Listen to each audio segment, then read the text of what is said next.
NASFAT Radio America and Canada Arabic Class 4th Annual Walimatul Quran 2024. Barikare, oye. Barikare, oye. NASFAT Radio Arabic Class. Barikare. Al-Quran, Kitabullah. The Quran is the book of Allah. Al-Qur'ani, ìwé Ọlọ́run ọba ni. Bil-Qur'ani yas'udul insanu. Through the Quran, man ascends to greater heights. Àdìsá pẹ̀lú Qur'ani ní kíkà ní kíkọ́. Lọ́mọ ẹ̀dẹ́ ènìyàn fi soríire. Bil-Qur'ani yatma'innu qulubuna. With the Quran, our hearts are at peace. Bẹ́ẹ̀ni pẹ̀lú kíkà Al-Qur'ani pẹ̀lú kíkọ́ Al-Qur'ani. Lọ́kàn wa ni ó máa fi balẹ̀. Izan ta'allamuhu linayli sa'adati rabbikum. So learn is to be happy. Bàbá wa rí bẹ́ẹ̀. Ìwọ náà dìde ńlẹ̀ kó tètè mọ kọ́ ẹ̀kọ́ Al-Qur'ani. Ọmọdé ló jẹ́ ní àbágbàlagbà. Qur'ani ọ̀ranyàn ní kó ké. Asalaamu alaykum wa rahmatulahi wa barakatuh. Gbogbo ẹ̀yin tí ẹ̀ ń gbọ́ wa káàkiri àgbáyé. Àlàáfíà Ọlọ́run kó mọ bá yín. Hazal kismu arabi'un li khitami qira'atil Qur'an lil mubtadi'in. This is the 4th graduation ceremony for Quran completion for the beginners at NASFAT Radio Arabic Class. Èyí ni ìpele ẹlẹ́ẹ̀kẹrin fún àṣeyọrí píparí kíkà Al-Qur'an fún àwọn ọmọ akẹ́kọ̀ọ́ ilé ẹ̀kọ́ NASFAT Radio Arabic Class. Èyí la wá fi ń dúpẹ́ fún ìpele ẹlẹ́ẹ̀kẹrin náà. Tata sharra fún bid'awatikum madrasatu radio al-amerikiyyati wal-kanadiyyati ila hafl al-hazzaqati al-rabi'a wa hafl tawzi' al-wisam al-sharafi wa isda' al-shukri lil-hujjaji al-aidin bis-salah. This is another format and special communique issue by NASFAT Radio Arabic Class America and Canada to sanitize the public about the 4th Quranic ceremony, award ceremony and welcome prayer for their Al-Hujjaj 2024. Torí di eléyìí iṣẹ́ ní ilé ẹ̀kọ́ NASFAT Radio Arabic Class ni wọ́n ṣe tẹ́pẹ́pẹ́ ètò tí wọ́n ń pe gbogbo ẹ̀yọ́ lólùfẹ́ síbi wàlímọ́tul Qur'an fún ìpele ẹlẹ́ẹ̀kẹrin fún àwọn tí wọ́n ti perégedé níbi Qur'an ní kíkà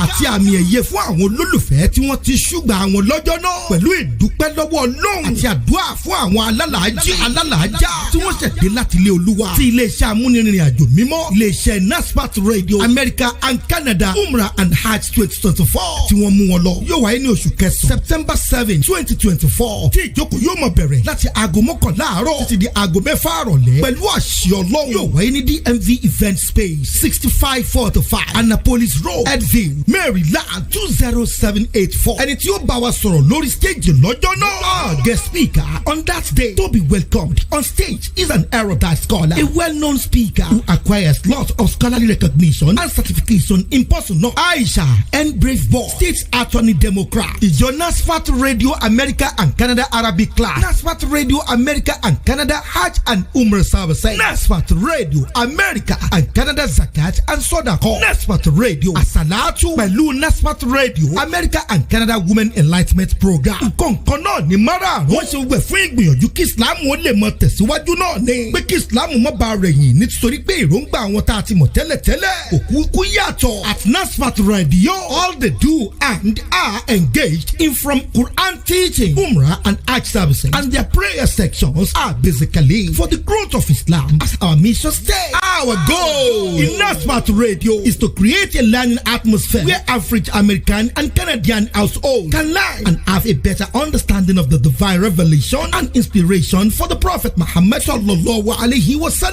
Àmọ́ àrètí yín lọ́jọ́ náà nítorí wípé oníṣẹ́ ńlá ló sọ pé man asda ilayka ma'rufan fakafi'uhu bimithli. Ẹni yóò tó bá ṣe dáadáa fún ẹ tó o bá lè san dáadáa padà fún gbìyànjú kó o máa fi àdúrà ràn lọ́wọ́. Ní gbogbo NASFAT Radio ni wọ́n ṣe ń dúpẹ́ fún àwọn olùkọ́ tí wọ́n mọ iṣẹ́ wọn bí iṣẹ́ táṣeyọrí wàlímọ́tul Qur'an tó tọwọ́ wọn wáyé. We also appreciate all the ustads for their commitment, resourcefulness and responsiveness which eventually enhance the success of the learner. Gbogbo yín náà la ó máa dúpẹ́ fún látòrí àlùfáà àgbà akéwòbí ẹni ńlá yẹn ọ̀kan ṣoṣo àràbà tí mẹ́gbó kìjikìji fọdílàtú sheikh al-imam Isa Muhammadul Awwal ayatollah àti ustaz Samad Kóforíjì Abdulhafiz Ọláìyá alfa Saheed Alárapẹ́ alfa Saheed Masoud alfa Kozim Ayọ̀ọ́lá gbogbo gbàlámọ̀ dúpẹ́ islam gangan náà yóò mọ̀ dúpẹ́ fún yín jazakumullahu khairan al-ittisalu bil istifsarat for further inquiry fún ẹ̀kúnrẹ́rẹ́ àlàyé ẹ lè pè sórí àwọn nọ́mbà yìí 202-344-6720 àti 347-206-5705 845-821-6375 pẹ̀lú 519-998-4915. ẹ mọ́ gbàgbé ẹ bá wọn ṣèfù déètì náà yóò wáyé ní 7/9/2024. a pàdé lọ́jọ́ náà. Nasbat Radio Arabic Class America and Canada 4th Annual Walimatul Quran 2024. Alhamdulillahi Rabbil Alamin. Alhamdulillahi Rahmanir Rahim. Maliki Yawmiddin. Iyyaka na'budu wa iyyaka nasta'in. Ihdina siratal mustaqim. Siratal ladina an'amta alayhim. Ghayril maghdubi alayhim waladdallin. Amin. Innal hamdalillah nahbudu wa nasta'inu wa nastaghfiru wa min bi wa min tawakkali alayhi wa min shururi anfusina wa min sayyiati a'malina ma yahdihillahu fala mudilla lahu wa ma yudni wa la hadiya lahu wa nashhadu an la ilaha illallah wahdahu la sharika lahu wa nashhadu anna muhammadan abduhu wa rasuluhu arsala rasulahu bil huda wa dinil haqq liyusirahu ala dini kulli wa kafa billahi shahida. We give thanks to Almighty Allah, the Lord of the world, the omnipotent, the merciful, the Lord of the day of accountability, Yawm al-Qiyamah, the day when all of us shall assemble and will be judged according to our deeds on earth. We thank Almighty Allah. We praise Almighty Allah. And we seek forgiveness from our sins from Allah. And we request the shield, protection from the accursed shaitan. May Allah continue to be with Prophet Muhammad sallallahu alaihi wasallam, to whom Allah has guided. No any other person can misguide such a person, but to whom Allah has led astray, no power under this world can let that person be onto the straight path. And we beseech in the name of the accursed shaitan for our programs today to run smoothly, for better understanding, inshallah. Today is the second phase of our programs today, inshallah. The financial freedom, how does money works? How does money works, inshallah, by our financial experts in person of Alhaj Babatunde Adaanijo. Inshallah leni iná ló máa jẹ́ ẹlẹ́ẹ̀kejì program wa, inshallah. Níbi láti máa béèrè àwọn béèrè ní ọwọ́ wọn tí wọ́n sì máa dá wa lóhùn. Ìbéèrè táwa náà bá ní, táwa náà sì máa ṣe kíni, táwa náà máa béèrè, torí pé n tá fẹ́ ṣe lénìí ó ṣe pàtàkì púpọ̀ jù fún wa. Ó ṣe pàtàkì púpọ̀ fún wa, pàápàá àwa mùsùlùmí, pàápàá gbogbo àwọn èèyàn, kò ń ṣe mùsùlùmí nìkan, pàápàá gbogbo àwa tá bá wà ní diaspora, pàápàá gbogbo àwa tá bá wà níbikíbi tí a bá wà. Program yìí ní ó ṣe pàtàkì fún wa torí pé gbogbo wa la wà nínú ẹ̀. Today's program is very, very important for every one of us. It's not a Muslim program alone. It's every one of us that are looking for solution, how our money is going to work for us, and how are we going to be free from debt. How are we going to be free from debt, and how are we going to be have financial freedom, inshallah. Òun ni a fẹ́ máa gbéyẹ̀wò lénìí. Òun ni ẹlẹ́ẹ̀kejì tí a sọ fún wa pé a fẹ́ ṣe lénìí, inshallah. Àti wípé tí a bá ti ń ṣe, inshallah, àwọn tá a bá ní béèrè lórí ọ̀rọ̀ financial aspect of our life, mortgage wa ni báwo ló ṣe lè ṣiṣẹ́, ọ̀rọ̀ iléèwé ọmọ wa ni báwo ló ṣe ṣiṣẹ́, gbogbo eléyìí náà ni àjọ fẹ́ gbéyẹ̀wò, inshallah, lénìí. Kí Ọlọ́run jọ̀ọ́ k'Ọlọ́run gbà fún wa, k'Ọlọ́run má fi wálẹ̀, ọlá bíbí Ànábì wa Muhammad sallallahu alayhi wa sallam. Inshallah, a bẹ̀rẹ̀ program náà, inshallah, lénìí. Ẹ bá wa share because it's going to be informative, it's going to be educative, inshallah, bi qudratillah. À ń kí àwọn alhaji wa, Alhaji wa Adaanijo pé salamu alaikum wa rahmatullahi wa barakatuh. Wa alaikum salam wa rahmatullahi wa barakatuh. Ẹ ṣé gan ni Alhaji. Mo dúpẹ́ tẹ́ tún gbé mi padà wá ní èní láti wá bá my brothers and sisters sọ̀rọ̀ lórí how money works. Mo dúpẹ́ gan, ẹ ṣé gan. Now, alhamdulillah, to our viewers, inshallah, after today's program, if you want help, if you want solution, if you want ways, how can you have financial freedom? You can contact us. Then we now have a private section for you, inshallah.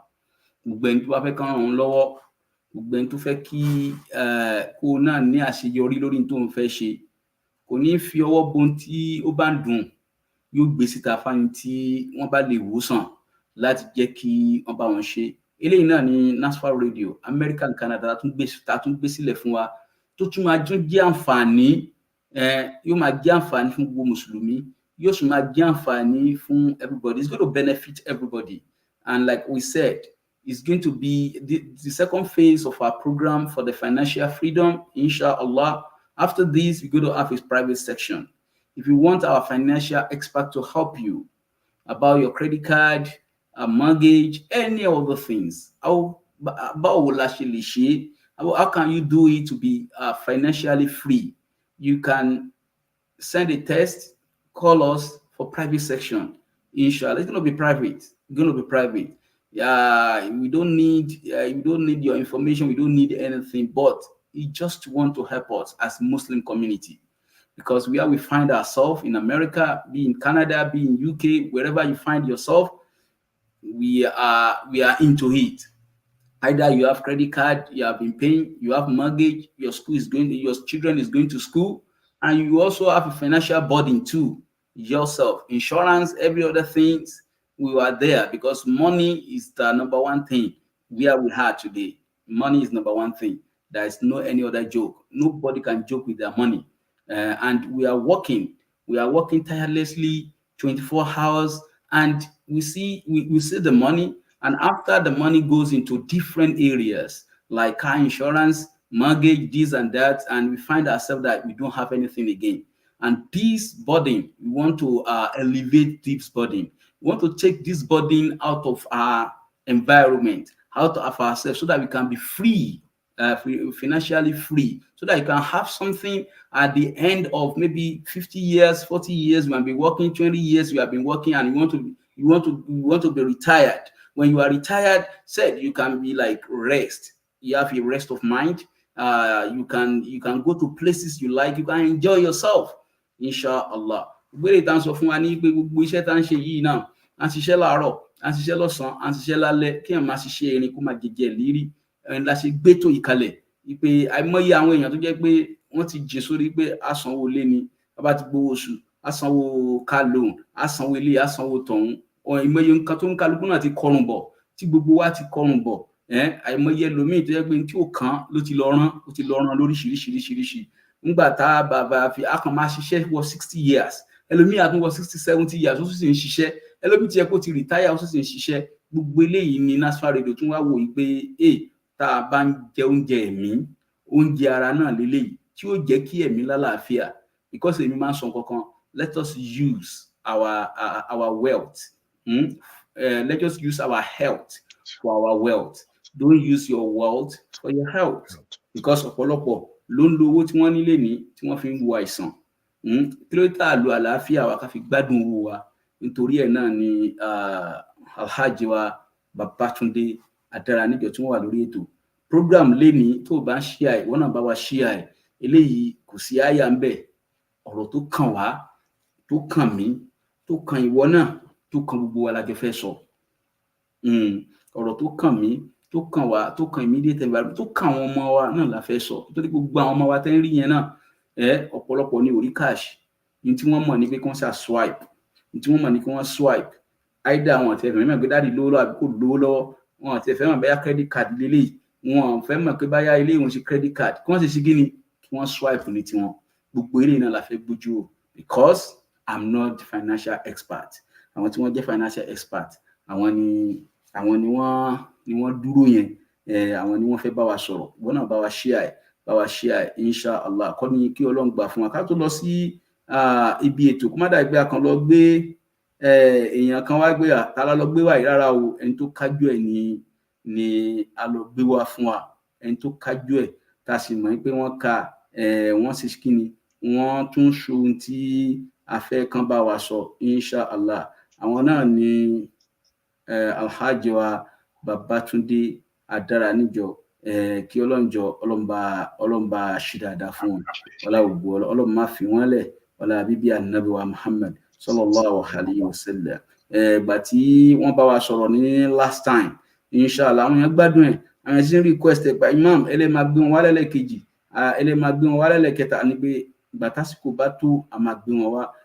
Àsìkò tí wá tó lè nínú ẹni tó bá ní question, ẹ jẹ́ kí a máa prepare question wa. Àwọn tá a gbé wá lè ní is a senior financial expert over 25 years. He's a senior financial expert for over 25 years. Experience in all aspects of major corporation finance. Have expertise in both acquisition deal, integration, financial analyst, investment management, tax preparation, accounting, fixed asset and project, accounting compensation, forecasting, and international finance. Allahu Akbar. Àníwèlé láàrin wa, Ọlọ́run máa yọ yín kúrò láàrin wa láíláí. Ọlọ́run. Nítorí àsìkò, a máa lọ síbi question wa. Ìpè inshallah, pé kí ni difference between needs and wants? What are the difference between needs and wants? Ẹ ṣé gan, Alhaji. Thanks for the question. Sherry, everyday spending and savings wa òun ló máa ń determine financial future wa. Bá ṣe ń náwó lójoojúmọ́ tá à ń save òun ló máa determine financial future wa. So because of that, I need láti understand the difference between needs and wants. Because that I understand the difference between needs and wants, and bó ṣe máa ń get wa into financial trouble nìyẹn. So kí ni meaning want? Want ni àwọn nǹkan tí a require láti live basic life. The needs ni àwọn nǹkan tá require láti live. So again, wants ni àwọn nǹkan tí a require láti survive.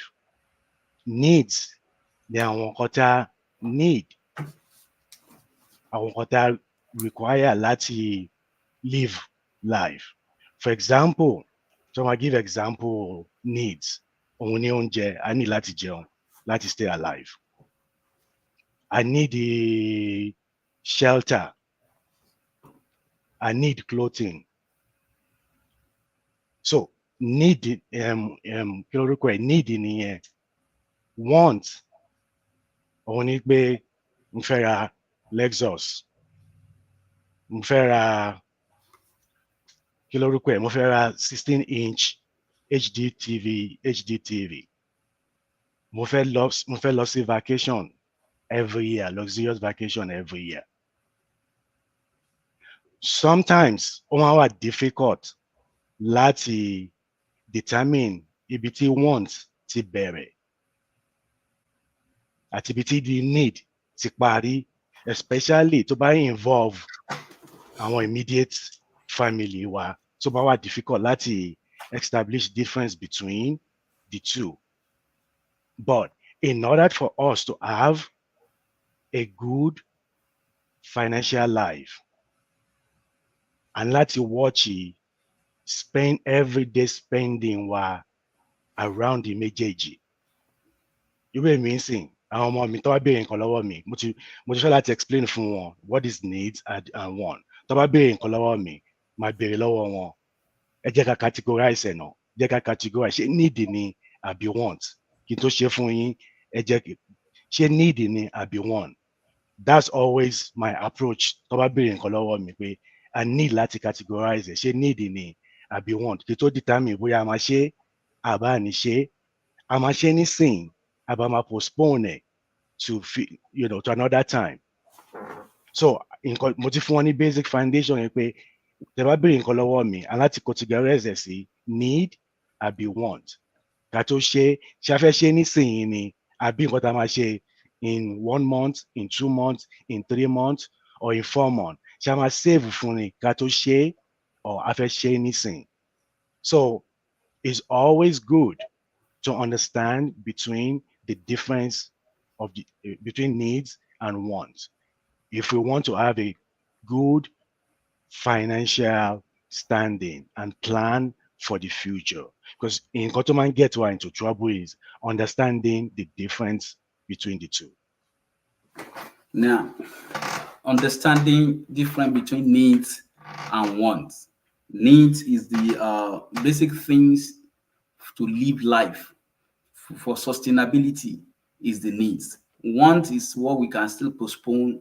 Want is we need that want, but the need is the come first before the want. We have to prioritize whatever we need in life, inshallah. Thank you, Shah.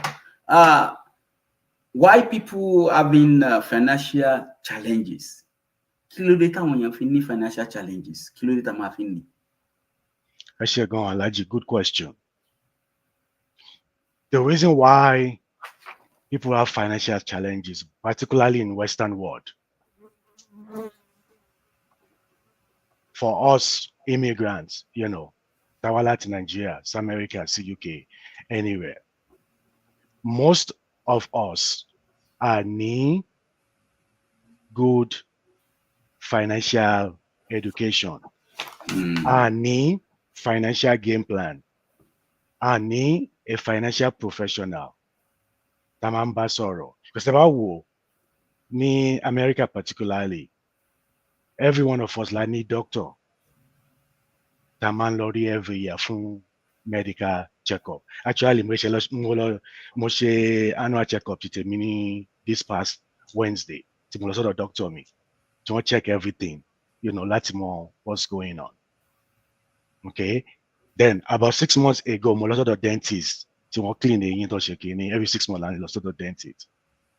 Then ẹgbẹ́ mo lo glasses every other year ní wọ́n sọ́dọ̀ optician mi láti lọ wo bójú mi ṣe ń ṣe beyond láti change lens mi àbí whatever. So mo máa ń ṣe yẹn.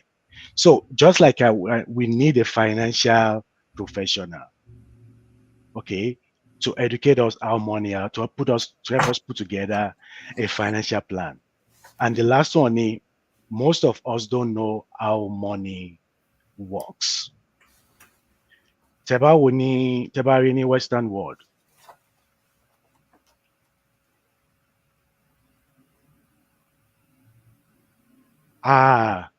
Most of us don't. I can no cash. I can no cash. We use credit card. Okay. Then even if make transactions, most of our transaction, okay, online banking. No. I think she recurring payment. Even kí lorúkọ ẹ̀, owó ilé, recurring payments into, direct transfer from our checking or savings account ni.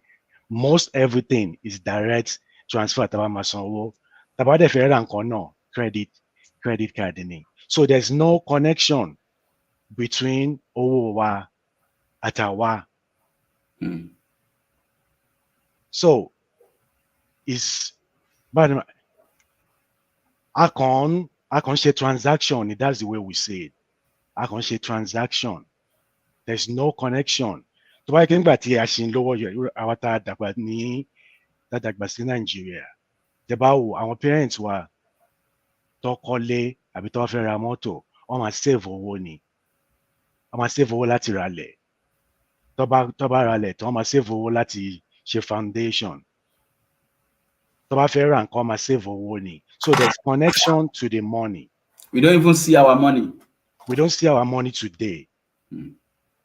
So before you know it, at the accumulate debt, because we're not attached to the money. We're just doing transaction, credit card, even payment, and say direct payments ni. Even check pàápàá. Ǹjọ́ wo la ẹlòmíì ti kọ check láti make payments fún nǹkan. A kàn máa log on sí account wa ni, a máa ṣe recurring payment, a máa san owó. Even láti fún yàn lówó gan, Zelle ti wà. Oríṣiríṣi ló ti wà láti fún yàn lówó.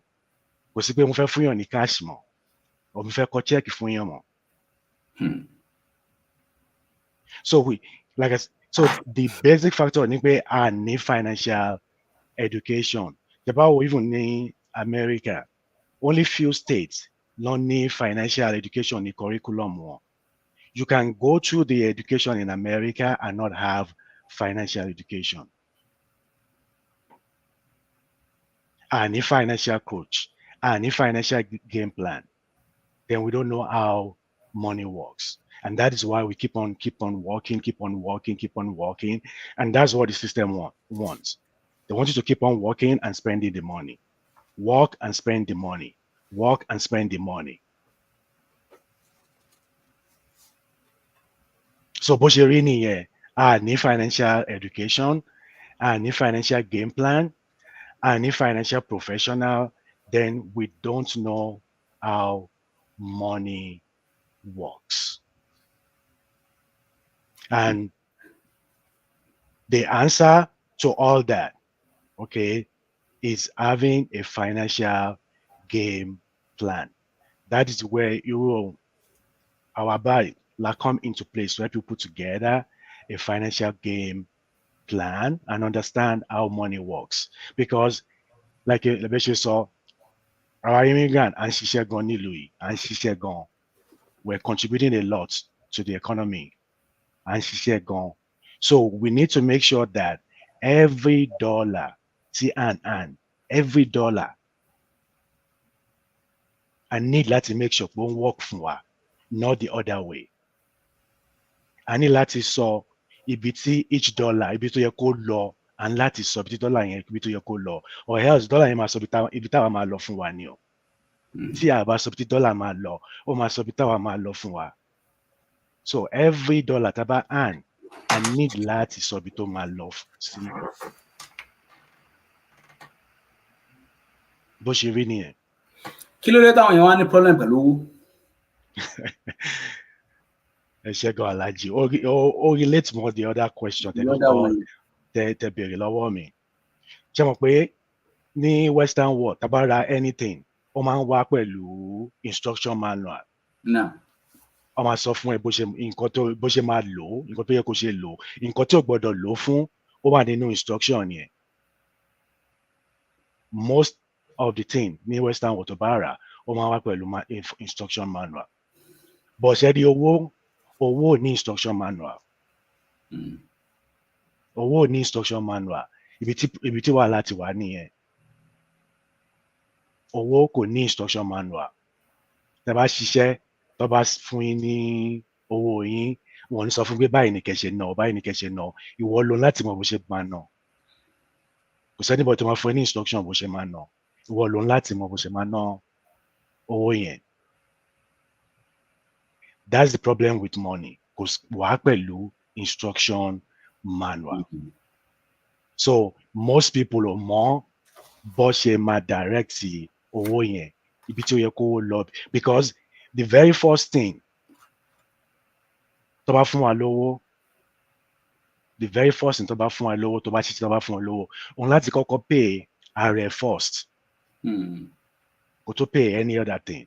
Because tẹ́ bá wò ọ̀rọ̀ àtàwà ní western world again, tá bá ṣiṣẹ́ kí lọ́kọ́kọ́ máa ń ṣe, ọkọ̀ máa ń yọ tax kúrò ń bẹ̀ ni. Ọkọ̀ máa ń yọ tax kúrò ń bẹ̀ kó tó fún wa ní títí tiwa. Ọkọ̀ máa fún wa ní tax. Nítorí ẹlòmíì tó bá kọ́kọ́ dé America tó sọ fún pé ó máa gba $10 an hour or $15 an hour, ó máa ti okay àti bá ṣe 40 hours times kìíní, owó yẹn ló máa expect. But tó wá gba check àbí tó bá yẹ owó ní account ẹ̀ wá rí pé kò nǹkan tí mo calculate kọ́ nìyẹn o, àwọn yẹn ló máa sọ fún pé à ń san tax ń bí báyìí, okay ó máa san federal tax, ó máa san state tax, ó máa san social security, medicare, gbogbo ẹ̀ á ní owó ti tán. So nínú net tó bá fún ẹ yẹn, òun láti kọ́kọ́ san owó fún ara ẹ̀ ná kó tó bẹ̀rẹ̀ sí ni máa ná sí anywhere. Òun láti kọ́kọ́ pay ara ẹ̀ ná because wọ́n ló ṣiṣẹ́ yẹn. Ṣé o pé Yorùbá ti sọ pé nínú wọn sọ pé iṣẹ́ ló ṣe é dá ṣe, owó ò ṣe é dá ná. Because o mọ̀ pé o lè dáná owó yẹn, so the first thing tó yẹ kọ́kọ́ ṣe ni òun láti kọ́kọ́ pay ara ẹ̀ ná. Because tó o bá ṣe bẹ́ẹ̀, o máa lọ sí oríṣiríṣi kó tó mọ̀. Iṣẹ́ ló ṣe é dá ṣe, owó ò ṣe é dá ná. Now, ẹnìkan béèrè ń sìn, wọ́n send ẹ̀ ń sìn, wọ́n ní how important is budgeting in planning? That's a very good question. It's very, very, very, very important. It's very, very important. Part of the problem tá ní ni à ń ṣe budget. Tẹ́ bá rí all organization, either profit or non-profit organization. Like my sọ example ti tèmi ibi tèmi ti ń ṣiṣẹ́, I'm in finance. Nǹkan tá a kọ́kọ́ máa ń ṣe ni a máa ń ṣe 5-year strategic plan. So a máa ń look into 5 years from now. Ibi tí a fẹ́ kí company wà in terms of sales growth, a máa ń ṣe 5-year projection. From that 5 years, okay, a wá ṣe annual budget. Like àti bẹ̀rẹ̀ annual budget ń sìn, a máa parí ẹ̀ by October. So a ń ṣe budget fún 2025. Bá ṣe fẹ́ kí sales rí, expenses wa, income wa, so a máa ṣe budget fún 2025. Tá bá wá ṣe budget yẹn tán, a tún máa ń ṣe what we're calling forecast, projection. Because by the time tá bá parí budget, gbogbo àwọn assumption tá fi sínú budget ó lè ti change. So láti máa tún ṣe monthly forecast. Then a máa record the actual results. Nǹkan tó ń ṣẹlẹ̀ gangan máa record ẹ̀. Then a máa compare actual results yẹn sí budget àti projection. So budget is very, very important, and láti ṣe budget. Ara nǹkan tí mo sọ tẹ́lẹ̀ ni pé òun láti sọ ibi tí owó máa ibi tó fẹ́ kó owó lọ. So budget wà lára ibi tá máa fi sọ ibi tá fẹ́ kó owó lọ sí, and láti ṣe budget láti sọ pé ìwọ òun lọ sí ìwọ báyìí o òun lọ sí bí báyìí, ìwọ báyìí òun lọ sí báyìí, ìwọ lọ báyìí òun lọ sí báyìí. So budget is very important. Tá a bá ṣe budget, a kọ́kọ́ máa náwó kákàkiri ni. Budget ló máa rein wa in, ló máa sọ iye tá lè ná sí a particular expense type. Tá a bá ní budget, a kàn máa spend owó ni. A ní limit nǹkan tá a ní láti spend fún a particular expense category nínú gbogbo nǹkan tẹ̀. Because ṣe mọ̀ pé oríṣiríṣi bí ni mo sọ pé iṣẹ́ ló ṣe dá ṣe, owó ṣe dá ná. That is why a láti ṣe budget. Kò sínú bọ́ọ̀lù máa sọ pé okay, iye tí mo fẹ́ send sí Nàìjíríà lélẹ̀, iye tí mo fẹ́ fi sanwó lélẹ̀, iye tí mo fẹ́ fi sanwó school lélẹ̀, iye tí mo fẹ́ sọ pé so a láti ṣe budget láti mọ ibi tí a fẹ́ kí owó tá a gbà kó lọ. Budget is very important. We have to do a budget, and we have to monitor Tàbá ṣe budget tán, and láti monitor against the actual ká mọ̀ pé yes, nǹkan tá a dákọ̀ fẹ́ budget fún and ó ń lọ síbi the right place. Because ẹlòmíì máa tún ṣe budget, wọn ò ní follow budget yẹn. So ọ̀tọ̀ ní ká ṣe budget, ọ̀tọ̀ ní ká follow budget. So we have to be disciplined about the budget and stay within the parameters of the budget. We have to be disciplined and stay in within the parameter of the budget. That one is very key to that question. Stay within the limit. And after we have the parameters, stay within it so that you can accomplish whatever you put forward, inshallah. You know, I did the financial professional, Alhaji. Can one get out of debt? Definitely, yes. How? You can get out of debt. The way you get out of debt again, you have to do what is called like a financial needs analysis. Okay? To see where you are currently at, what is your goal, and put together a financial plan to get out of debt. Mafuni example Tita Rami. Okay? 15 years ago. Okay? 15 years ago. I have a mortgage. Lori mortgage mi Alhaji, 2 mortgage loan. Lower lori ile no 2 mortgage loan. I had about 15,000 in credit card debt. I had 2 car payments. It was very overwhelming because I'm on go now. Mo spend the sí kí lorúkọ ẹ̀ ó ń lọ káàkiri kò sí nǹkan mọ́. So I had to sit down and put together what is called a financial needs analysis. Because about credit card, particularly about credit card, okay, average credit card interest is about 25%. Okay, it's about 25%. To ban 2,000, to ban some minimum payment, okay, only take about 15 years to pay it off. Only saw almost 4,000, 5,000 interest, look at 2,000 original debt here. So, Paulus, if I get out of it, to ban some minimum debt, only need debt stacking. Debt stacking is one of the way that you can use to get out of debt. Oh, you have to see debt consolidation. No, debt stacking is one of the way to get out of debt. For example, to buy be credit card demand, okay, to some minimum payments. To buy some the first one on, or what on solo the first one here, we had them more the next one. To buy some yeton, we had them more the next one. To buy some it one because most of the time, to get another one. So we're just going in circle. We're just going in circle. So debt stacking is one of the ways to quickly get out of debt. In addition, some extra lorry minimum payment here. Oma tete jacket it is on ton. So the key is you cannot stay on paying minimum debt. You have to pay more than the minimum debt. Another example, Tebao mortgage. Okay, most of the time, and Kolaman son, what do you call it? Mortgage. We have to pay by the 15th of every month. But our mortgage company won't allow, but most of our mortgage company won't allow by monthly payments. Payment. But wọn kì í sọ fáwọn èèyàn tó ti yé yín wọ́n lò láti enquire pé o fẹ́ ṣe bi-monthly payment. So for example, tí wọ́n sọ 3,000 monthly, mo lè divide it by 2.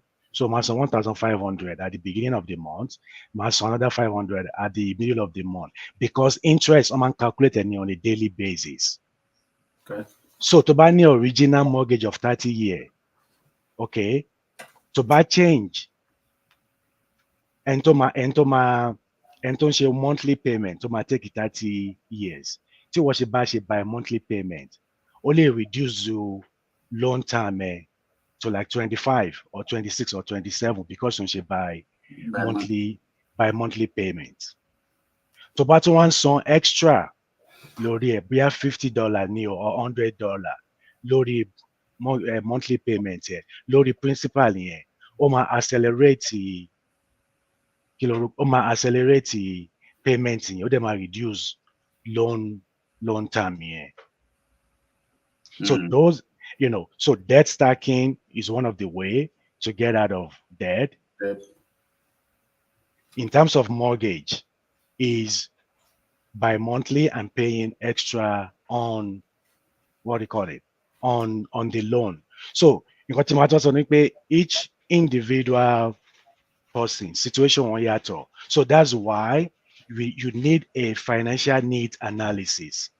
Láti wo kí ni current situation títí ẹ. Okay, then we can put together a plan to get you out of debt. But to answer your question, yes, you can get out of debt. The system wants to believe you that you cannot. You can get out of debt. It's possible. You just have to put a plan together and stick to the plan. It's not going to be immediate, but like I said, it depends on individual, LOME.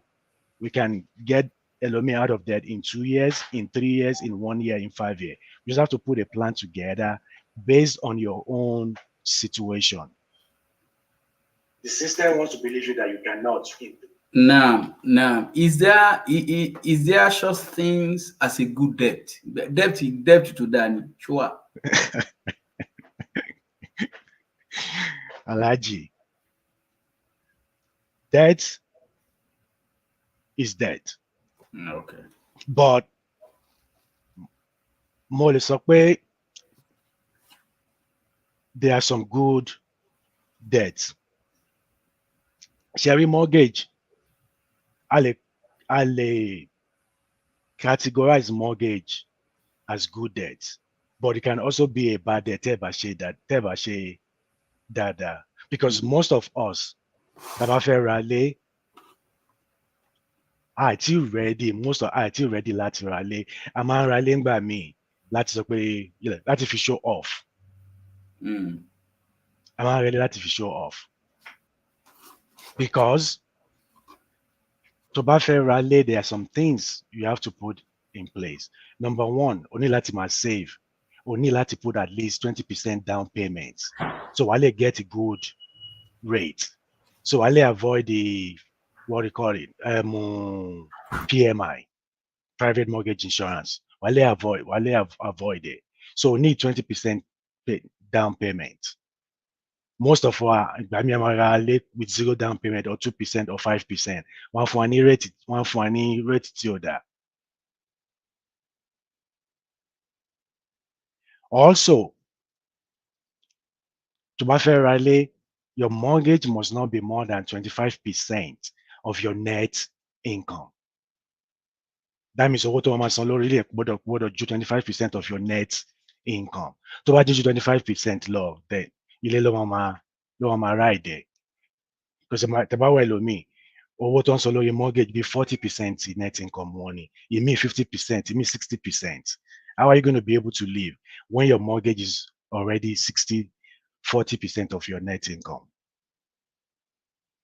So the reason we was okay, mortgage only a good debt because at America or Western world, it's difficult to save.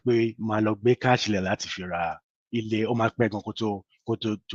but there are things that you can do. Okay, save 12 and 20%.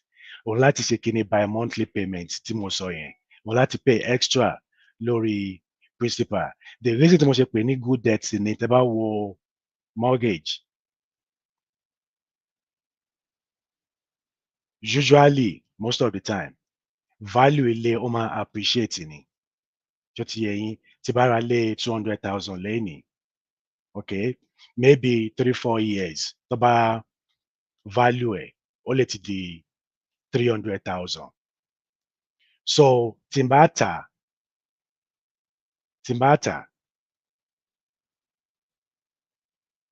mo máa get gain lórí ẹ̀. Nǹkan tí mo tọ́ láti sọ ni pé tẹ́ bá ra ilé tó bá appreciate, ẹ máa ní equity nínú ilé yẹn. So that is why tí mo ṣe ń pè ní it's a form of good debt. Credit card is bad debt. Credit card is bad debt. Okay? Credit card, you want to use it and pay it off immediately. You don't want to accrue interest on credit card. You don't want to accrue interest on credit card. Tẹ́ bá wo credit card statement, most wa a kì í wò. Ó ní section kan níbẹ̀ tó máa fi síbi, ó dà pé ara program tí Obama ṣe nìyẹn. Tẹ́ bá wo section yẹn, wọ́n máa sọ fún ẹ pé tó bá san minimum payment, wọ́n máa sọ how long tó máa take ẹ láti san tán, wọ́n máa sọ iye tó máa san over, but most wa a kì í wò. Ara part of our problem náà nìyẹn, a kì í kàwé.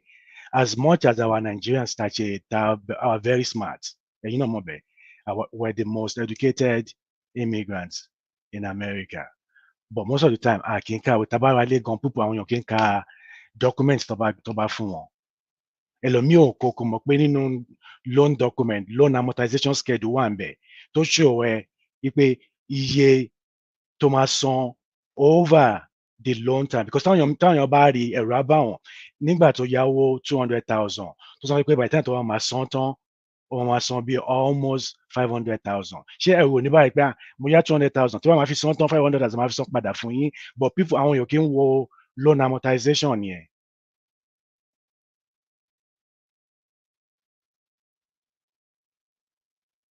So what I would say in general, like I said, because of the situation that find around in the Western world, okay, if you want to buy a house, you have to get a mortgage. But there are ways for you to limit the burden on you and to pay it fast to get out of the debt.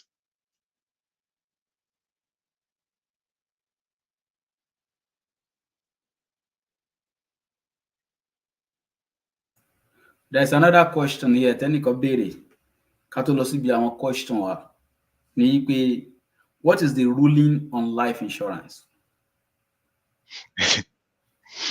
All right. So, my answer from financial aspect. Okay. When I answer from the Islamic aspect, my living is from allergy. So, Tebawo, as Muslims, okay, àmọ́ pé àmọ́ gbàtà wá sí ayé àdèmọ̀ gbàtà máa lọ. Ọwọ́ Ọlọ́run ló wà, ọwọ́ Ọlọ́run ló ń determine yẹn. Àmọ́ gbàtà wá sí ayé àdèmọ̀ gbàtà fẹ́ lọ. So financially speaking, there are two basic financial risks in life. Okay? It's dying early and living long. Okay?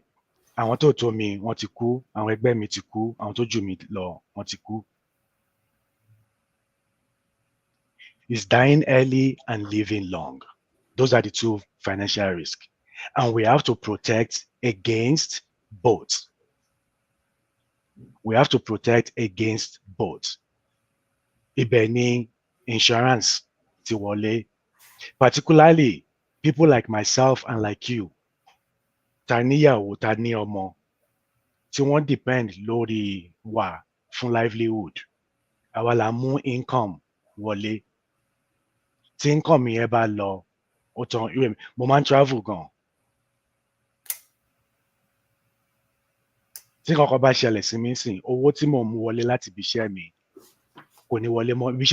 Ibi iṣẹ́ òní tún ọ̀hún ní máa continue láti máa sanwó fún mi mọ́ nígbà tí bá ti lọ. I'm no more an employee, ọ̀hún ní sanwó fún mi mọ́ now. So income yẹn ti kúrò, family mi ò ní rí income yẹn. So the way you protect dying early, only to having a term life insurance.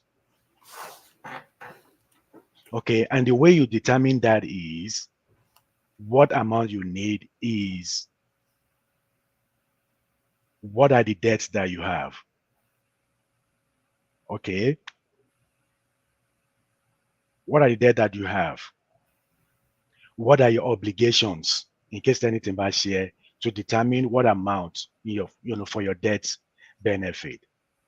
And you also want to look at, okay, àwọn ọmọ mi, èwo ni ó young, for example, if you have a 2-year-old or a 5-year-old, a 5-year-old, tí nǹkan bá ṣe mí nísìn, a 5-year-old, tí nǹkan bá ṣe mí nísìn, ó tend láti have financial difficulty. Okay, then I need at least about 20 years of a term life insurance. So term life insurance is the best life insurance to have. Term life insurance is the best life insurance to have. There are various life insurance, but term life insurance is the best life insurance to have because relatively it's going to cost you less. And it's always good to have it, when you are younger, so you can lock in the insurance premium. So Bishen's of Milotele, if you have a 5-year-old, at least you need 20 years. So that if you add 20 to the 5 year, automatically 25. By that, you are expected, what you in school, you are independent. So think after that, that person will be able to stand on their own. It might get me wrong, okay, I'm just talking in financial terms. So EBT insurance the wallet because the about insurance work in tax insurance. So Tibashi term life insurance in sin, let's say 200,000. Tíyàwó mi jẹ́ beneficiary, táwọn ọmọ mi jẹ́ contingent beneficiary. Tí nǹkan bá ṣe mí, wọ́n máa pay wọ́n ní 200,000 yẹn, wọ́n ní san tax lórí owó yẹn. Wọ́n lè fi owó yẹn, okay, tó bá pa ní mortgage ni, wọ́n lè máa fi sanwó mortgage. So tíyàn bá kú, there's emotional loss and financial loss. Emotional loss and financial loss. So insurance yẹn ló help deal pẹ̀lú the financial loss. Ẹ rí pé a ti rí inú community wa yìí dáadáa. In fact, mo ṣì rí ìkan àṣìṣe lánàá. Tó yẹ pé tí wọ́n bá kú, a máa open GoFundMe even láti sin ẹni náà. A máa open GoFundMe. Ìwé mi sìn, mo wà lórí WhatsApp Yabatech ni mo ti jáde. Mo wà lórí WhatsApp Yabatech. Mo wà lórí WhatsApp high school mi. Gbogbo la ti ń dàgbà ń sìn almost every month or every other month lọ máa post sórí kìnìún yẹn pé kan ní wàá kú. Kàdáwó almost every month or every other month. Tàbá tiẹ̀ rally round as friends and friends, tàbá rally round láti ẹ̀sìn yẹn owó díẹ̀ tá kójọ tá fún ìyàwó àbọ̀kọ tó ṣe kìíní. How long ni owó tá fún yẹn ló fẹ́ last? Tàbá tiẹ̀ gbogbo la máa padà sí bùkátà titiwa náà. So a máa fi the living spouse àti kids kọ́ máa bí the remaining tàbá ṣe tá máa lè ṣe ń bẹ̀.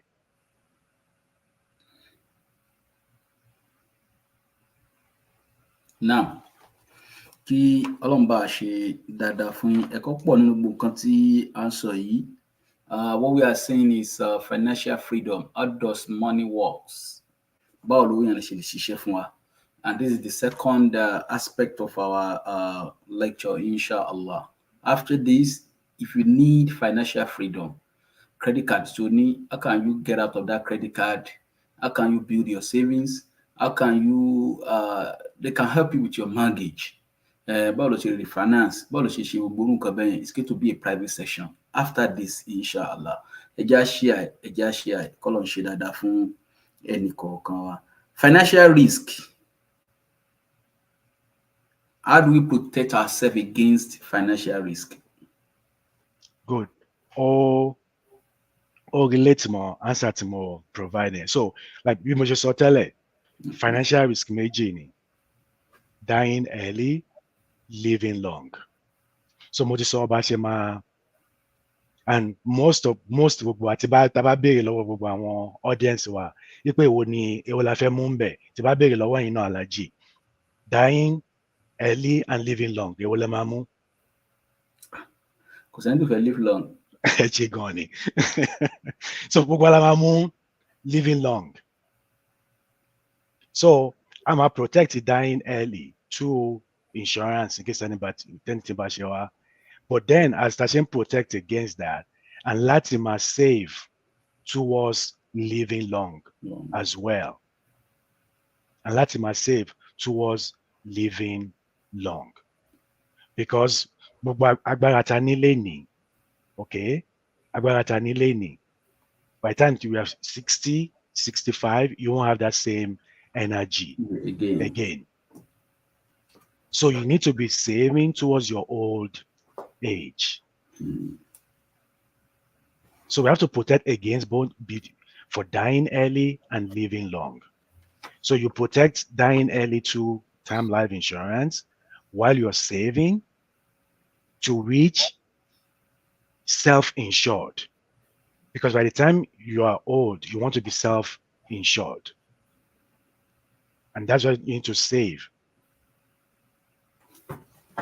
to protect against living long. And there are various vehicles, okay, that you can use to save to living long and even to retire early and to attain financial freedom.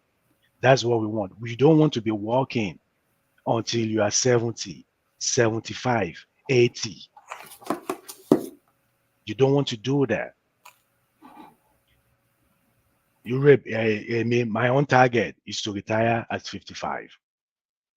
And I'm already on track to retire at 55. So to summarize, you have to protect against dying early and living long. And since most of us want to live long, gone, loyeka, protect against. And Akinle. Naam, salaam alaikum. A ní kọ́là kan wọlé láti Canada. Salaam alaikum wa barakatuh. Wa alaikum salam wa rahmatullahi wa barakatuh. Naam. Yeah, mo kàn fẹ́ kí wọ́n clarify because he said term life insurance is the best.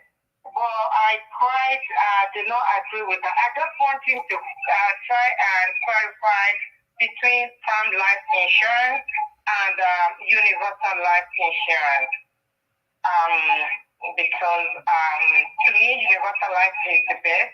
Though term life is cheap, but he may have his own reason for saying so. To clarify it so that we know the best one to choose. Nah. Because universal life has its own advantages as well. So Power is training is better. Thank you. Nah.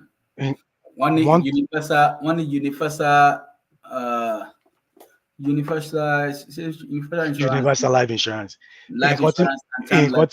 Nǹkan tí mo ní fẹ́ ṣe lórí forum Alhaji. Like I said, there are various insurance products. There are various insurance products for different needs. Okay.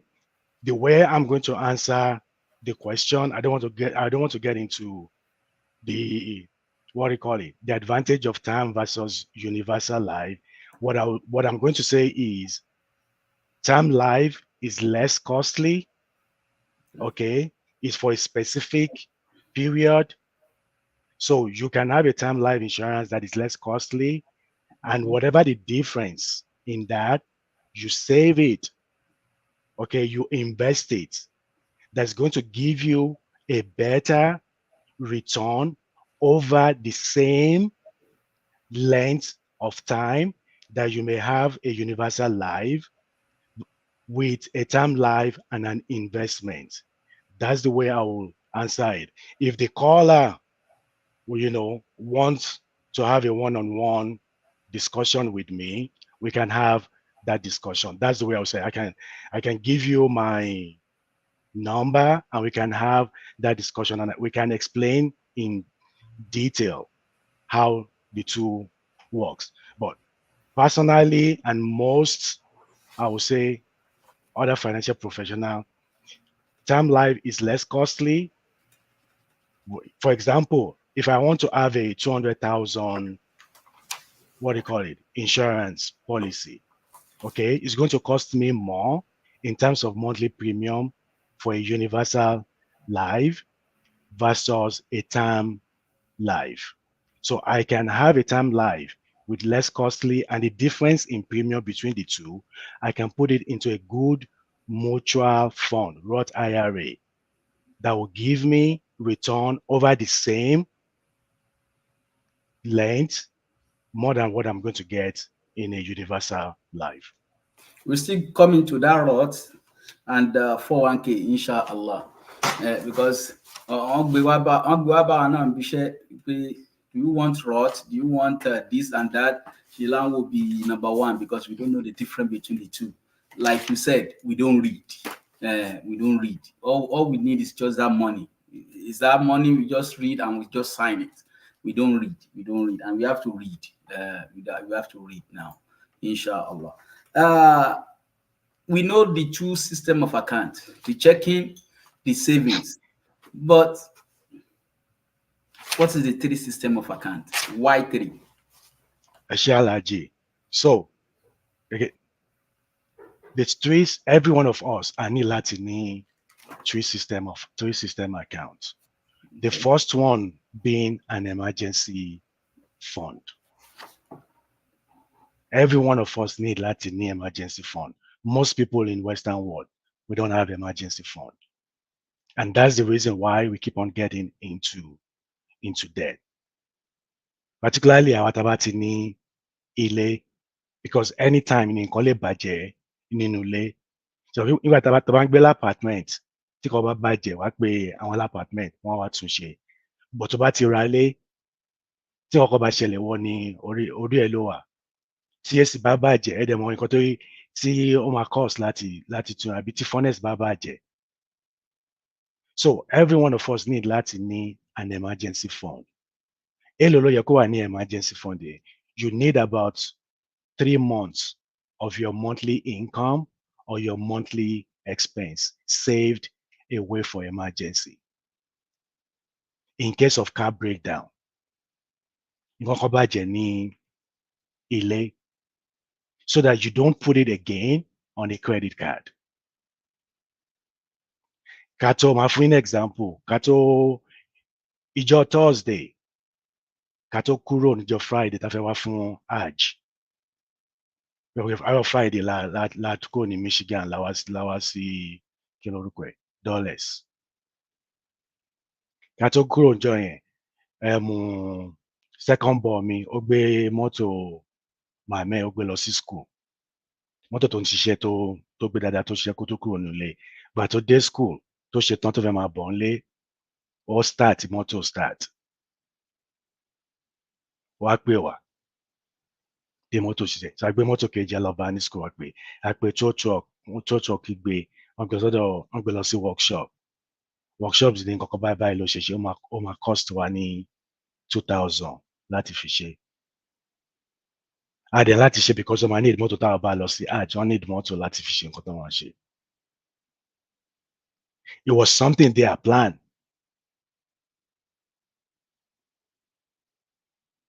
So that's an emergency. Most people, join all ṣe, wọ́n ṣe tán, wọ́n join lọ ṣe. Most people wọ́n máa tún fi sórí credit card ni. Tó wọ́n generate interest. But because èmi ní emergency fund, mo kàn fún wọn ní check ni láti sanwó. So we need an emergency fund for emergency, and it's about 3 months of your monthly income saved away. tí ẹ ní fọwọ́ kàn. It's for emergency. Tẹ́ bá tún ti mú bẹ́ẹ̀, ẹ tún build it up. Tẹ́ bá tún ti mú bẹ́ẹ̀, ẹ tún build it up. Then the second one, òun ni short-term investment. Short-term investment ìyẹn bí 6 months of your income. Okay? Nǹkan tẹ́ máa need ẹ̀ fún in the next maybe 3 to 6 years. Lẹ fẹ́ lò. Ìyẹn lẹ fi lè fi ṣe bí pé ẹ fẹ́ máa save away fún, ẹ fẹ́ ra ilé fún down payment. Àbí ẹ fẹ́ ra mọ́tò and save away fún. Àbí most importantly, tó bá lose iṣẹ́, it takes an average of 6 months tó bá lose iṣẹ́ to get another iṣẹ́. So that's short-term account. So emergency, 3 months of your income. Short-term, 6 months of your income, both saved away for those purposes tí mo sọ. Then the final one, only long-term retirement account. Only long-term retirement account. So those are the three systems. So long-term retirement account here, ni tó bá retire, owó tó ń save fún retirement. Okay, most kìíní kò sí pension mọ́ nísìn. So wọ́n láti save owó fún retirement wa. And kì máa ẹni tó bá ń gbé ojúlé social security, you'll be surprised. Lè gbójúlé social security. Okay? Because most wa tawa sí by 26 years old, èmi wá sí America. Ẹlòmíì tí ń ṣiṣẹ́ l'America láti 18 years old, tó ti ń contribute to social security. So it depends on iye tó bá contribute àti ìgbà tó bá retire. Alájà wa kan sọ pé gbogbo tí ẹ ń sọ yìí pé emergency fund, short term, long term, wípé kò applicable dẹ́ ti ṣiṣẹ́ ní iṣẹ́ tó ń ṣe tó jẹ́ pé $7 per hour ló ń gbà. Kò applicable sẹ́ni tó jẹ́ pé iṣẹ́ tó ń ṣe tó jẹ́ pé paycheck ẹ̀ gan kò tí ì tó oúnjẹ sílé. Báwo ló ṣe fẹ́ tún dá sí mẹ́ta? Ó yàtọ̀ sáwọn tó jẹ́ pé they are professionals, tó jẹ́ pé báyà àwọn nurse ni wọ́n, medical practitioner, wọ́n níṣẹ́ tán ṣe tán gbàgbẹ̀mù àbí 6 figures. Wọ́n ní irú àwa báyìí báwo la ṣe fẹ́ pín? Àbí kó jẹ́ àfáà tó kàn gbàdúrà fáwọn èèyàn, báwo ló ṣe fẹ́ pín? Alhaji, kò sí gbogbo owó tí à ń gbà tí a lè save. Ẹni tó béèrè question yẹn lọ́wọ́ mi, ẹ jẹ́ ká wo àwọn màmá wa àti bàbá wa ní Nàìjíríà. Èló làwọn gbà tó fi save tí wọ́n fi kọ́lé. Nǹkan tí wọ́n bá ń ṣe nígbà tó ń gbowó kékeré ló máa mọ lára tó tọ́wọ́ ẹ̀ bá pọ̀. You have to go back sí budget.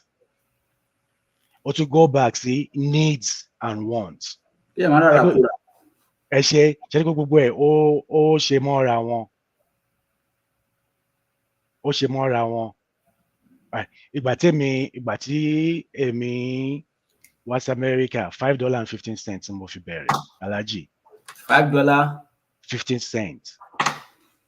Ẹ̀yin lẹ fi yẹn bẹ̀rẹ̀, ọ̀pọ̀lọpọ̀ fi yẹn bẹ̀rẹ̀. $5.15 mo fi bẹ̀rẹ̀. McDonald's mo ti kọ́kọ́ ṣiṣẹ́, mo lè graduate dẹ̀ ní nígbà tí mo wá.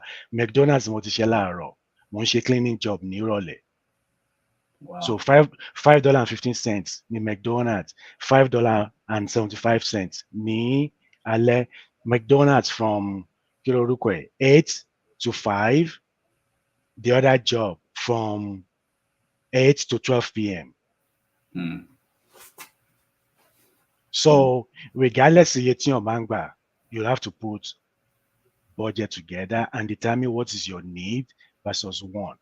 Even bó jẹ́ $5 ló ń put away, even though $10 ló ń put away, you have to put something away to those things and just try to have a budget and live within that means. According to your income. Bẹ́ẹ̀ni, ẹ ṣe gan, ṣe ti. Because tó bá bẹ̀rẹ̀ láti ibẹ̀ tó ti ń ṣe owó kékeré, ò ní lè ṣe tó bá bẹ̀rẹ̀ sí ní gbowó púpọ̀. Tí wọ́n bá ní financial discipline. Bẹ́ẹ̀ni. It's tough, but you have to stick. You have to. But gbogbo àwọn yàrá tí wọ́n sọ yìí náà gbogbo wọn náà máa ń ra aṣọ wedding lóṣù baby shower wọ́n á ṣe fẹ́lòmíì wọ́n á ṣe baby shower fẹ́lòmíì ẹlòmíì á lọ lélẹ̀ méjì ní ọdún á lọ sí bóyá á lọ sí kíní kan owó ló mú lọ gbogbo àwọn owó yẹn náà savings náà ni. Ẹ ṣe ọdẹ mọ dájọ náà tó máa ń kó tó máa ń ṣe. ẹlòmíì dájọ nínú kíní ẹ̀ á tún kó savings náà ni gbogbo yẹn náà. Ẹ ṣe.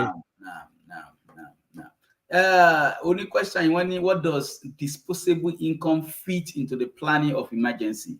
Short term, long term, or investment? It fits into all three.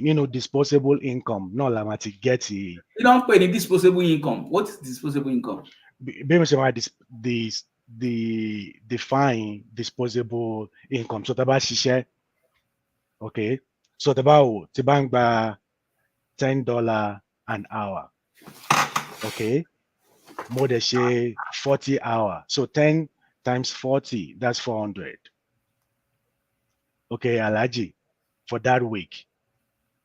Your tax, federal, state, bugwe. Tabani bugwe jasi 150. So 400 minus 150, 250 local. That 250 only disposable income to available for me. So the first thing to my say ni my pay arami. So nínú pay arami yẹn òun ni ma ti fi owó sí emergency fund, òun ni ma ti fowó sí short term, òun ni ma ti fowó sí long term. Okay, iye tó bá kù òun ni wọ́n lè fi ṣe other thing, which I can also call pay disposable income. After to take care those three things. So more about 250 yen. You have only disposable income. I have to put money away for emergency. I have to put money away for short term. I have to put money away for long term. Iye tó bá wá kù òun ni mo lè fi ṣe nǹkan tí mo fẹ́ nǹkan míì tí bá fẹ́ fi ṣe. Mo lè fi ra groceries sílé, ẹni tó bá fẹ́ fún ní owó and all that. You have to pay yourself first. Paying yourself first is establishing an emergency fund, a short-term fund, and a long-term fund. So okay, mo dẹ̀ ti sọ iye tí emergency gbọ́dọ̀ jẹ́, iye tí short-term gbọ́dọ̀ jẹ́. Once tó bá ti reach amount yẹn, ṣe pé ó yẹn máa wà available now for other things. Iye tó fi sí mẹ́tẹ̀ẹ̀ta ibẹ̀ méjì yẹn máa wà now available once tó bá ti reach ibi tó yẹ kó reach fún àwọn méjèèjì. Now, because of time, when you first come to America, any lórí $4 something. $5.15. $5.15. Ìyá wa kan bí báyìí, wọ́n náà bẹ̀rẹ̀ lórí $1.90. Àwọn kan sáwọn bẹ́ẹ̀ bẹ́ẹ̀ látòrí $4 àwọn ìyá wa kan bí báyìí pẹ̀lú question tí wọ́n béèrè. Why, when you come that time, àtàwọn tó yẹ pé àwa another generation lẹ́yìn yìí táwọn bẹ̀rẹ̀ ń bẹ̀yẹn, why tó yẹ pé success ti when we weigh it to this time báwo ló ṣe rí?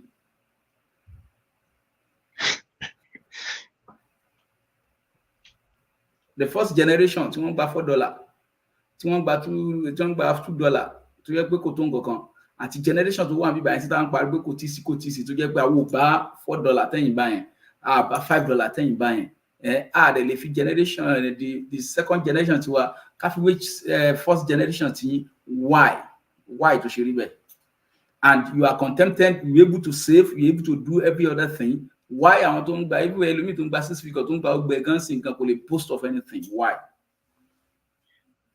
Is it because ẹ má bínú is it because of ní time yẹn báyà nǹkan rọrùn dáadáa ní gbogbo time yẹn owó tẹ́ ń gbà yẹn ó lè buy more things, maybe nǹkan tó wà expensive ń sìn báwa ṣe ń gbà kò lè ra more things mọ́? Why? I think, in my own opinion, I think Okusi individual financial discipline. But one by the only more financial discipline. Àti pé maybe kò sí a lot of I'll call competition. Àbí pé and compete pẹ̀lú ara wa. Because nísìn, there's a lot of things tó wà available fún wa. Maybe tí kò wà available nígbà yẹn. Ṣé wọn pé technology ti increase, ayé ti increase, oríṣiríṣi nǹkan ti wà. Ẹ wo cell phone, okay? Oríṣi cell phone ló ti wà. Different classes ló ti wà. Nígbà yẹn, ṣé mọ̀, basic things ni wọ́n wà after. I think basic thing. There's not a lot of things, that is available for you to have. A lot of luxury. I don't think there was a lot of luxury. Fún wọn dẹ̀ láti ṣe kínní. Àwa ní a lot of luxury. Ta fẹ́ tí a lè fowó ṣe. Nígbà yẹn kò sí a lot of luxury. So, they were able to save or have more financial discipline because a lot of things lower available for Atari that everybody fair to category I think at the end of the day, it comes down to individual person at the financial education to everybody to banning. Now, actually, recommendation can be with your own analysis, with your own recommendation. The recommendation says, I will state that the recommendation for some of members to find ways to acquire new skills that pays above minimum wages. Example, IT, RN, accounting, all those. Secondly, I will state that it's very difficult to save from a mere salary when your consumption is almost more than your income. And it is golden to practice the saving culture, but you need more income to achieve extensive wealth or success. Bàbá wa kan ni wọ́n is ẹni tó ju kíní wa expert ní field tàwa ní military line. Ọ̀gá wa ni wọ́n jẹ́, wọ́n ní in addendum with what you said, in which I agreed. Oye tí a bá ná kọ́ ni ó matter, kí ni management nǹkan tí èèyàn bẹ́yàn ṣe ń ṣe owó yẹn wà bẹ́ẹ̀ because gbogbo ara ti rí pé 15 máa gbowó mi náà tí bá nílé ìtàn tó bá tún di first owó mi tún máa wọlé náà ìyẹn ò ní problem jẹ́ sáré nílé adẹ̀ ti gbà pé time ń lọ bẹ́ẹ̀ ṣe ń sọ the time is going gradually. Now nítorí àsìkò ibi tá a sì ń lọ káwọn máa yà lọ títí máa kó pọ̀ ní ẹjọ́ what percentage of income should we be saving? Check out the savings, percentage income mélòó, and also percentage of my income should go towards mortgage payment. Kí ni percentage gbọ́dọ̀ lọ sí mortgage? Percentage wo la gbọ́dọ̀ save? And what are some other financial factors to consider before buying a home via mortgage loan? Make a time. So in terms of savings, now at least I need Latima save about 10 to 15% of our net income to be able to meet our financial independence goal, financial independence number. I need to be saving about 10 to 15% of our net income. Then lórí mortgage, mortgage will go to 25% of our net income. Then Kato get into mortgage. We need to save towards down payment. I need to put at least 20% down payment of the value of loan that get. Let's get one good rate, okay, and let's get the I will call moderate mortgage, monthly mortgage payment. The other thing is most of Atabarale, we want to do everything at the same time. I fẹ́ furnish it, pẹ̀lú new furniture. I fẹ́ tún everything ṣe. I don't put credit card. So you need to consider that. The bank plan ti lọ wálé pé ṣé tí bá fẹ́ furnish pẹ̀lú new furniture, new kini, and láti máa put away. So you also need to consider the the type of loan, the FEGBA. Okay, 15-year, 30-year, adjustable rate. Those are things that you need to consider. Then ibo ni mo fẹ́ gbé, area wo ni mo fẹ́ gbé, ṣé mo lè afford ẹ̀ or mi ò lè afford ẹ̀. Nǹkan tí mo tún máa add sí, at least because we're in a Islamic forum, which I really didn't consider, but now I found it that is important. I think one of the other thing is proximity to a mosque. I think that is important. Particularly, I think it's important. But I really didn't consider that because I think it matters to help you with your deen, because usually Kotamawo is good school, Kotamawo in a good school and all that. I think it's important to consider proximity to a mosque to help you with your deen. The Muslim community who are Benny. Ben. Now, Eshe. And also, what is the rule of 72? Can you give it? So, rule of 72, what that means is it helps you to know how long it's going to take for your money to double in terms of investment. So one thing, most wa máa ń fowó sílẹ̀ ní bank, okay, ní savings account. Èló dẹ̀ ló ń san, wọ́n san bí 0.0001. Jẹ́ ká tẹ́ sọ pé wọ́n san 1%. So tẹ́ bá wo 1% yẹn, so rule of 72 ó sọ fún wa how long ló máa take wa kó wa fi double. So tẹ́ bá ń gba 1%, 72 divided by 1, okay, is 72. That means tẹ́ bá fi 1,000 síbẹ̀, ó máa take me ní 72 years fowó mi láti double tí bá ń gba 1%. So the rule of 72 is just telling you how long it's going to take you for your money to double. So the higher the interest, the shorter number of years for your money to double. That's what rule of 72 means. So you want to maximize your return on your investment. So it's just taking 72 divided by the interest rate. It's going to tell you the number of years for your money to double. That's rule of 72.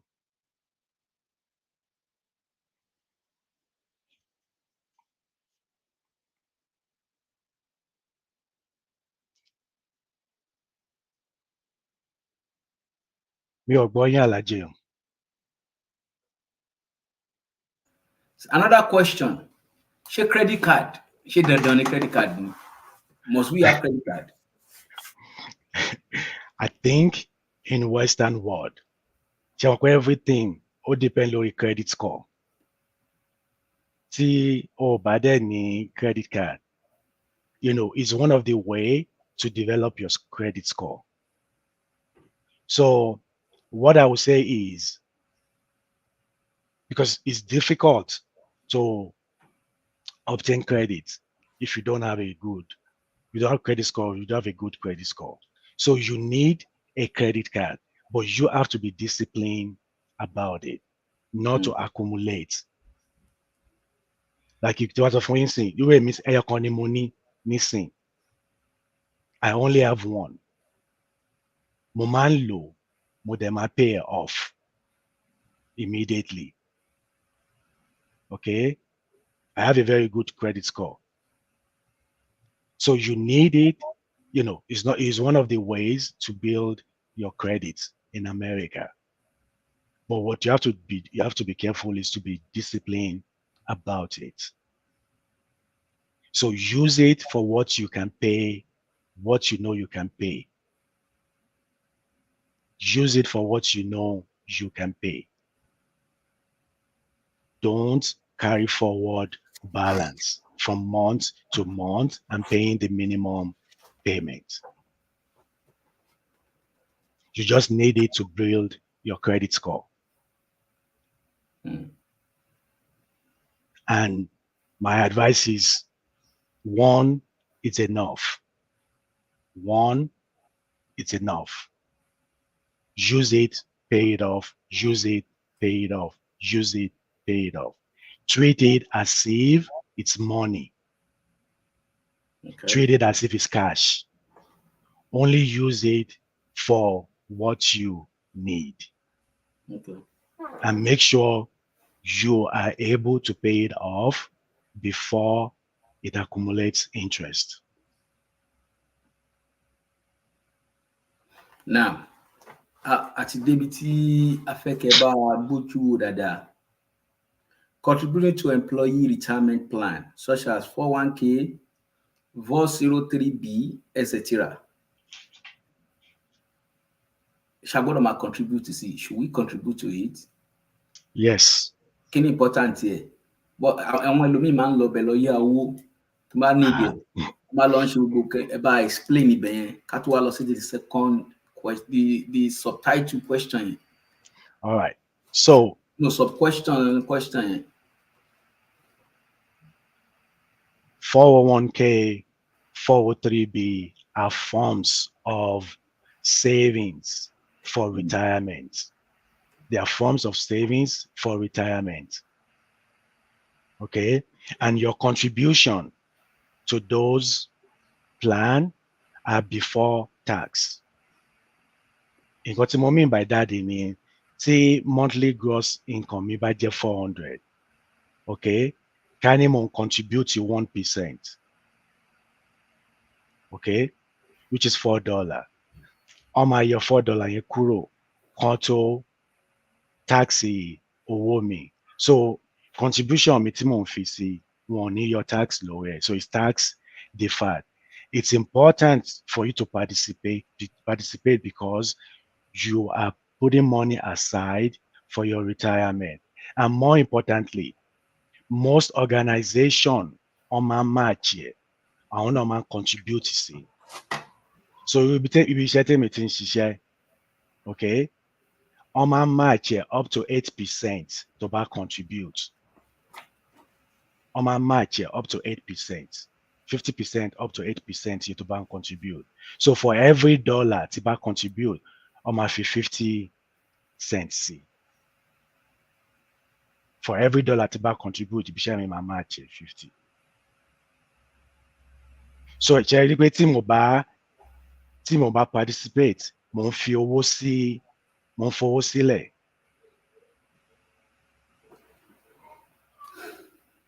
ń fowó sílẹ̀, so mo ń lose owó. In addition, mo ń lose interest to my even accumulate on both my own contribution and the employer's match. So it's very important for us to participate in our employer's contribution. Timba, you were missing Timba 401k balance me. Owó tí mo fi sí pẹ̀lú owó tí employer mi match ẹ̀. Timba add méjì together. Gain tó wà ńbẹ̀ ó ju méjèèjì together. I've been working with them for 22 years. Imagine pé mi ò contribute for 22 years. Gbogbo owó yẹn zero. Kí ni máa show fún 22 years mi tí mo ti ń bá wọn ṣiṣẹ́? Kí ni mo fẹ́ show fún? So participating in employer's contribution is part of the third saving tí mo sọ yẹn, long-term saving for retirement.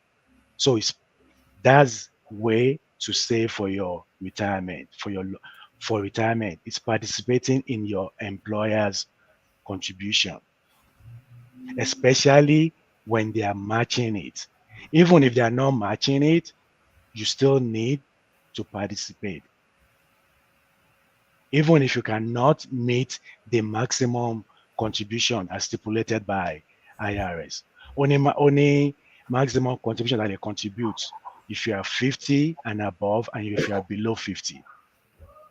So it's important for us to participate in employers' retirement plan, either 403b, 401k. There are other What is the retirement. difference between 403b and 401k? So 401k is for profit organization. Okay. 403b is for non-profit organization. Our government agencies now only different, like 457, 40A, TSP. So depending on the type of organization, we will determine your retirement plan. But to your question, 401k is for profit, 403b is for non-profit organization. But for that non-profit, you said we should be contributing to our organization, to my job, but there's a lot of investment outside that can generate more money for us, long term or short term. Èwo ni ká máa ṣe investment níta ni ká kó yẹn pọ̀ sí ni àbí on our organization. So let's say your organization means one year on my match here, okay, 50% up to 8%. So minimum mo láti ṣe 8% tí wọ́n match yẹn. Ṣó ti yé yín? Mo láti ṣe 8% on match yẹn. So kí n lè get gbogbo match tí wọ́n ń ṣe. So yẹn ni màá kọ́kọ́ ṣe ná. Nínú 15% tí mo ní mo fẹ́ máa save, ṣó ti yé yín, tí mo ní mo fẹ́ save. So èyí tó bá kù, okay, la lè fi sí other investment vehicle. Okay. But a gbọ́dọ̀ fi owó sílẹ̀. Ṣó ti yé yín sìn? Irú 8% tí wọ́n match yẹn kí wọ́n máa lọ jọ ṣe, kí máa kàn ṣe bí 1% and 2%. Ṣé pé wọ́n fowó sílẹ̀ lórí table?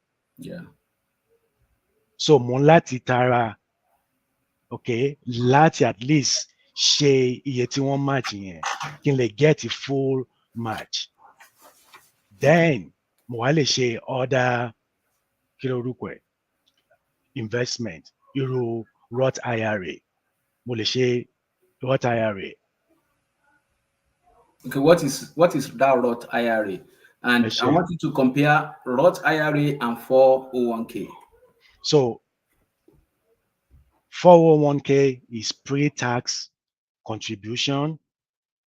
Roth IRA is after-tax contribution. So irú pé ká ní owó tí mo ń gbà is $400 every month. Okay? Mo wá fẹ́ máa fi $50 sí 401k. $50 yẹn wọ́n máa yọ kúrò kó tó tax mi. So 400 minus 50, 350. 350 yẹn ló máa tax. Ṣó ti yé yín? Ká ló wá tax mi nínú 350 yẹn, wọ́n tax mi ní $100. So 250 minus 350 minus 100, 250. Nínú 250 yẹn, ká ní mo wá fi $50 sí Roth IRA. So on the first $50 tí mo ṣe ìyẹn is before tax. Only 401k. Tí n bá wá retire, okay, owó tí n bá ti accumulate níbẹ̀ nínú account yẹn, nínú 401k mi, both the contribution mi àti gain, mo máa san tax lórí owó yẹn tí bá bẹ̀rẹ̀ sí ní gbà jáde, tí bá retire, tí bá bẹ̀rẹ̀ sí ní gbà, tí bá ń file tax, mo máa san ordinary income tax lórí owó tí n bá gbà for that year. But ẹ rí Roth yẹn, because owó tí mo fi síbẹ̀ is after tax. Tí n bá fẹ́ sí máa gbà á, mi ò ní san tax lórí contribution àti gain yẹn because owó tí mo fi sí after tax money ni mo fi sí. Both ní rules. I have to wait till I'm 59 and a half before I can start taking it out. For 401k, tí bá take it out before, mo máa san penalty àti tax. I don't know if this one apply to military alone. We have traditional TSP and we have Roth IRA tesori. Also, because before we have in traditional TSP, and they're telling us if you want to move from traditional TSP to Roth IRA, or you want to stay in that traditional TSP. Traditional TSP, kill advantage over the Roth IRA. So traditional TSP yẹn dàbí 401k tó yẹ ń ṣe military. Orúkọ ti military ti ọ̀gá òun ló ń pè ní TSP. So Okay. TSP yẹn ó dàbí 401k. So Roth is Roth. Tẹ́ bá fẹ́ move traditional TSP sí Roth, ẹ máa san tax lórí ẹ̀. Èwo ló wá dájú ní méjì? Méjèèjì lẹ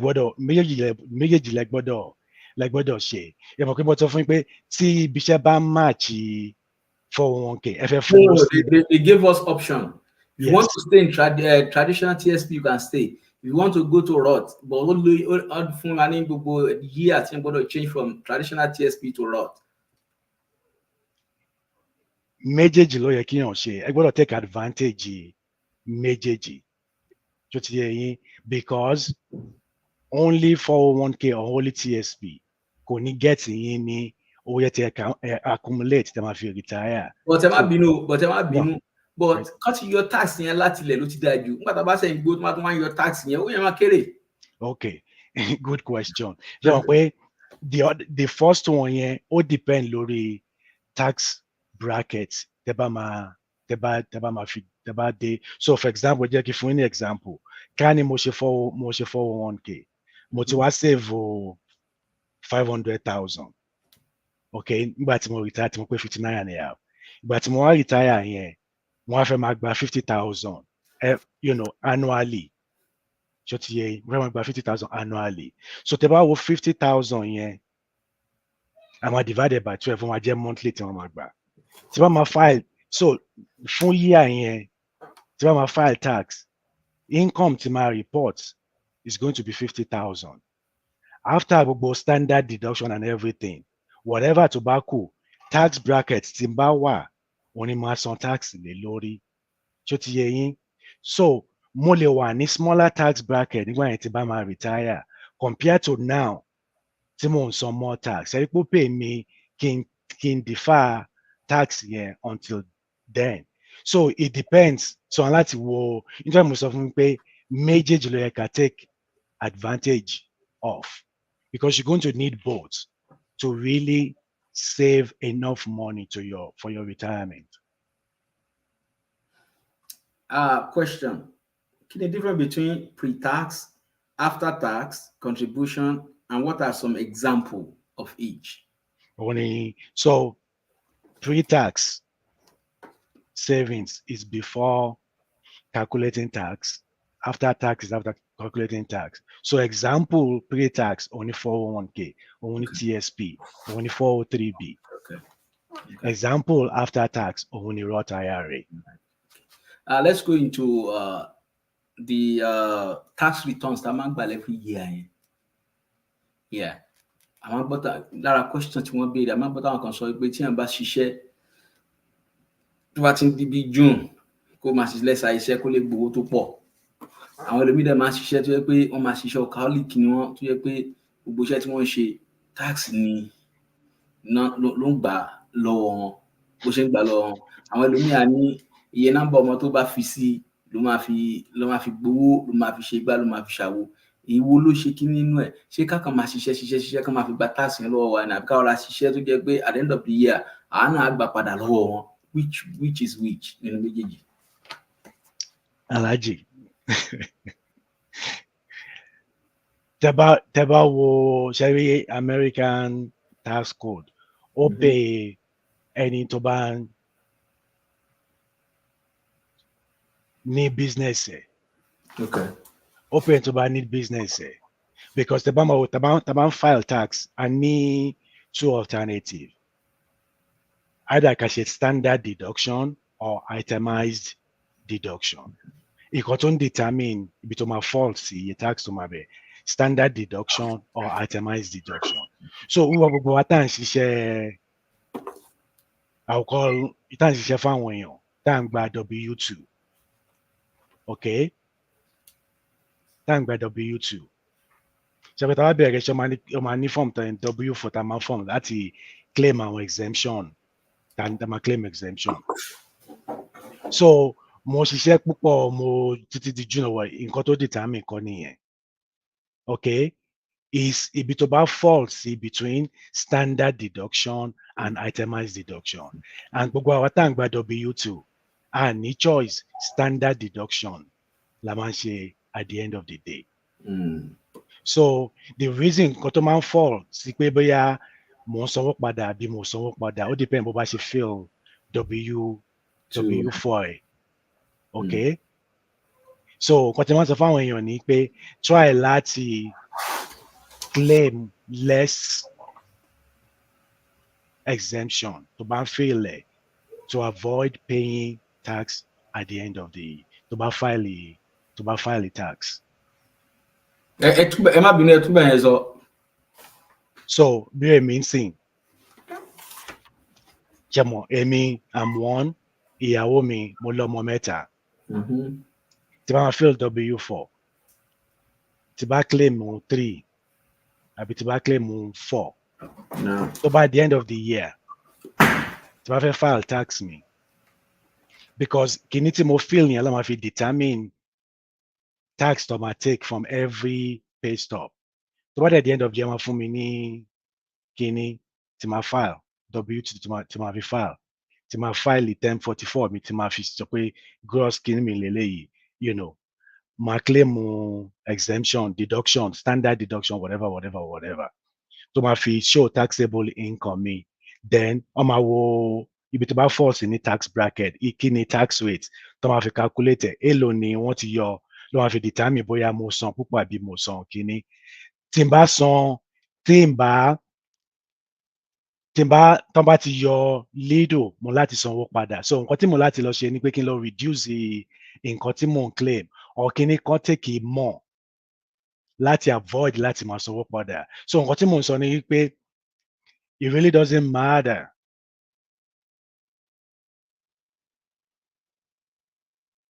wípé mo máa tó bá di jù mo máa, you can do that to reduce your taxable base, but what I'm trying to say is at the end of the day, whatever gross amount tó bá gbà in a year after deducting all the allowable deduction ló máa determine tax tó máa san. So what I'm trying to say is àwa tá à ń ṣiṣẹ́ fún kinní tá à ń gba W2, there's so much tá a lè ṣe. So ultimately nǹkan tó máa ń determine ẹ̀ ni, are you using standard deduction or itemized deduction? Because there are expenses tí àwọn tó ń ṣiṣẹ́ ti ara wọn tí wọ́n lè claim tí àwa tá à ń ṣiṣẹ́ fún èèyàn tí a lè claim. Now ká tó lọ sí the next question, sir. Advice wọlé máa ní fún gbogbo àtàǹgbà pay stop tó yẹ pé gbogbo tó wà ní pay stop lẹ́nu mi ò understand ẹ̀. A kàn rí pé wọ́n yọ owó eléyìí SGLI kìnnìkan eléyìí kìnnìkan ó kàn gbà ń tiẹ̀ ni kò mọ̀ pé báyà tán yọ yẹn báyà kéré sí ni o báyà tóbi ni o. Advice wọlé ní fún gbogbo àtàǹgbà pay stop yẹn ká tó lọ sí the next question. Ara nǹkan tí máa ní the first thing tí máa ń irú fọ́sàn mi sìn wọ́n ti ṣe tán tó bẹ̀rẹ̀ bàtà ọkọ̀ máa bẹ̀rẹ̀ iṣẹ́ tó gba first check ẹ̀ èmi àti màmá ẹ̀ á sit ẹ̀ down I dey explain ní pay stub ẹ̀ fún kẹ́ máa wọ ọmọ tó kúrò ní university láti wọ́n máa explain ní pay stub ẹ̀ fún. So I explain pay stub ẹ̀ fún what is gross. Yes. Okay, what are the deduction before tax?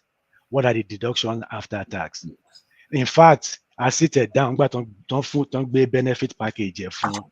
I just review benefit package. Nǹkan tó yẹ kó sign for, nǹkan tí ò yẹ kó sign fún. So every one of us, I need láti lè ka pay stub wa. I need láti lè ka pay stub wa. A lot of us are lè ka pay stub wa. Àmọ́ nǹkan tí each deduction tó ń ṣe. Ìmọ̀tò wọ́n ti ṣe mistake lórí pay stub mi. Every quarter, every other quarter ni mo máa wo pay stub mi even after 22 years tí mo ti ń ṣiṣẹ́. Particularly tó bá san bonus wa. Wọ́n ṣe mistake ní bonus ní year kan. Mo change row from one. Wọ́n ṣe mistake. Even though jẹ́ mọ̀ pé is mostly automated, but there are sometimes tí wọ́n máa input àwọn nǹkan kan, and big organization, they're running a lot of payroll.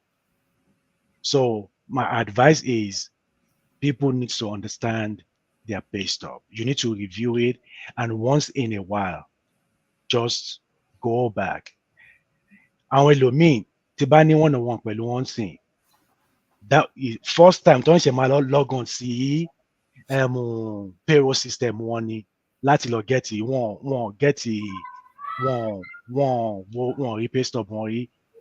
First time tí bá ní session pẹ̀lú wọn pé because part of nǹkan tá a máa ṣe nìyẹn.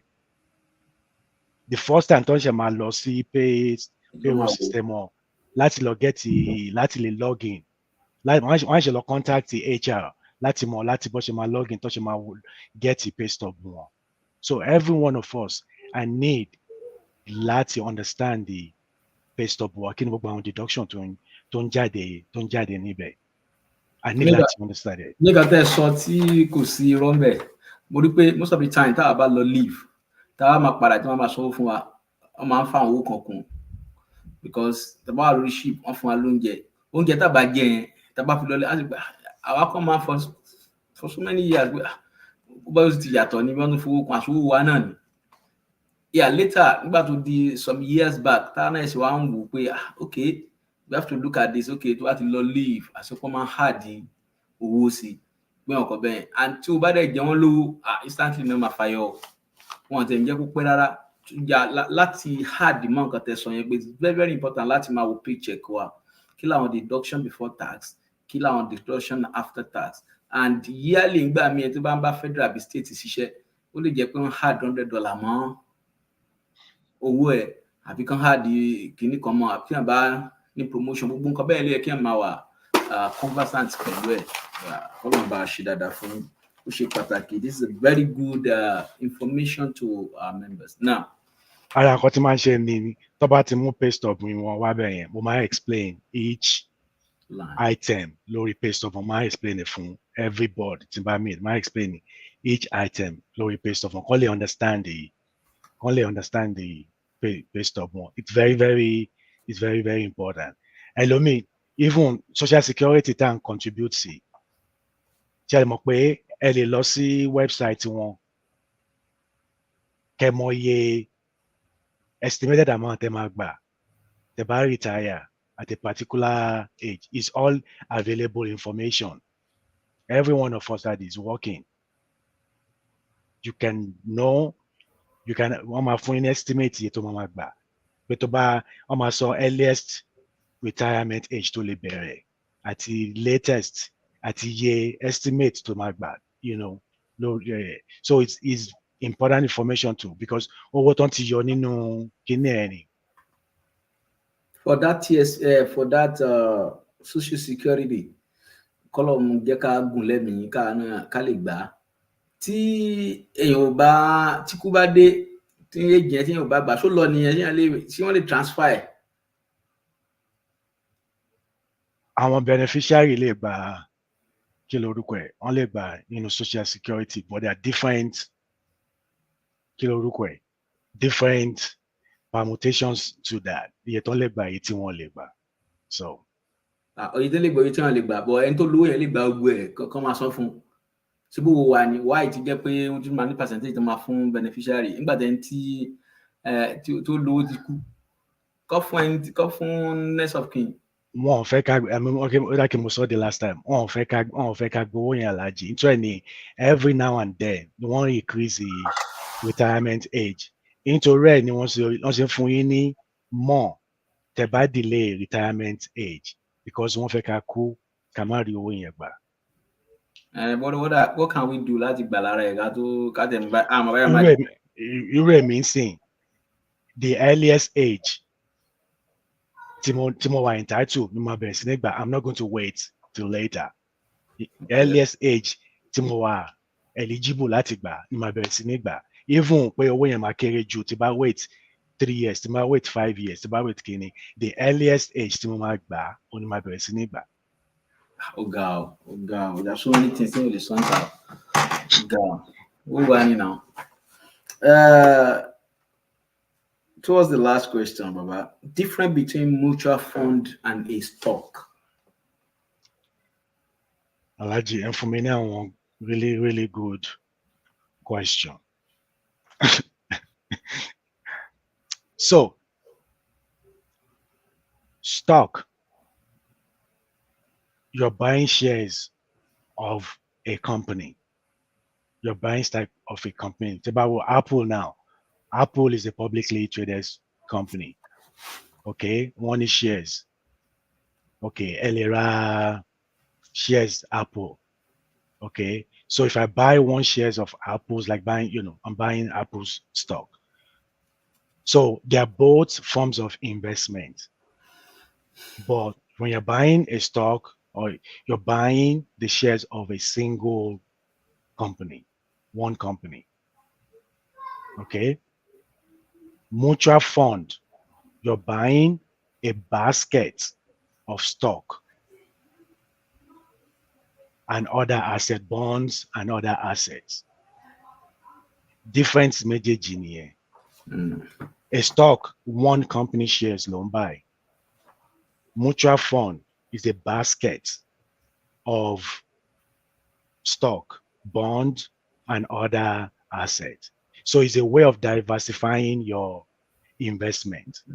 So for instance, if I buy Apple stock, it's just for Apple. Okay, anything bá ṣe Apple, tó bá lọ sókè, I tend to gain. Tó bá lọlẹ̀, okay, I tend to Lose. my value goes down. Yeah. So I'm tied to that. There is upside to it and there is downside to it. But in a mutual fund, because it's a basket of stock, okay, you are diversified. Okay, you can have about 50 to 100 different companies within that mutual fund. Okay, so the volatility of one of the company could really affect the investment. So it depends on your risk tolerance. What I would say is, for me, I have both.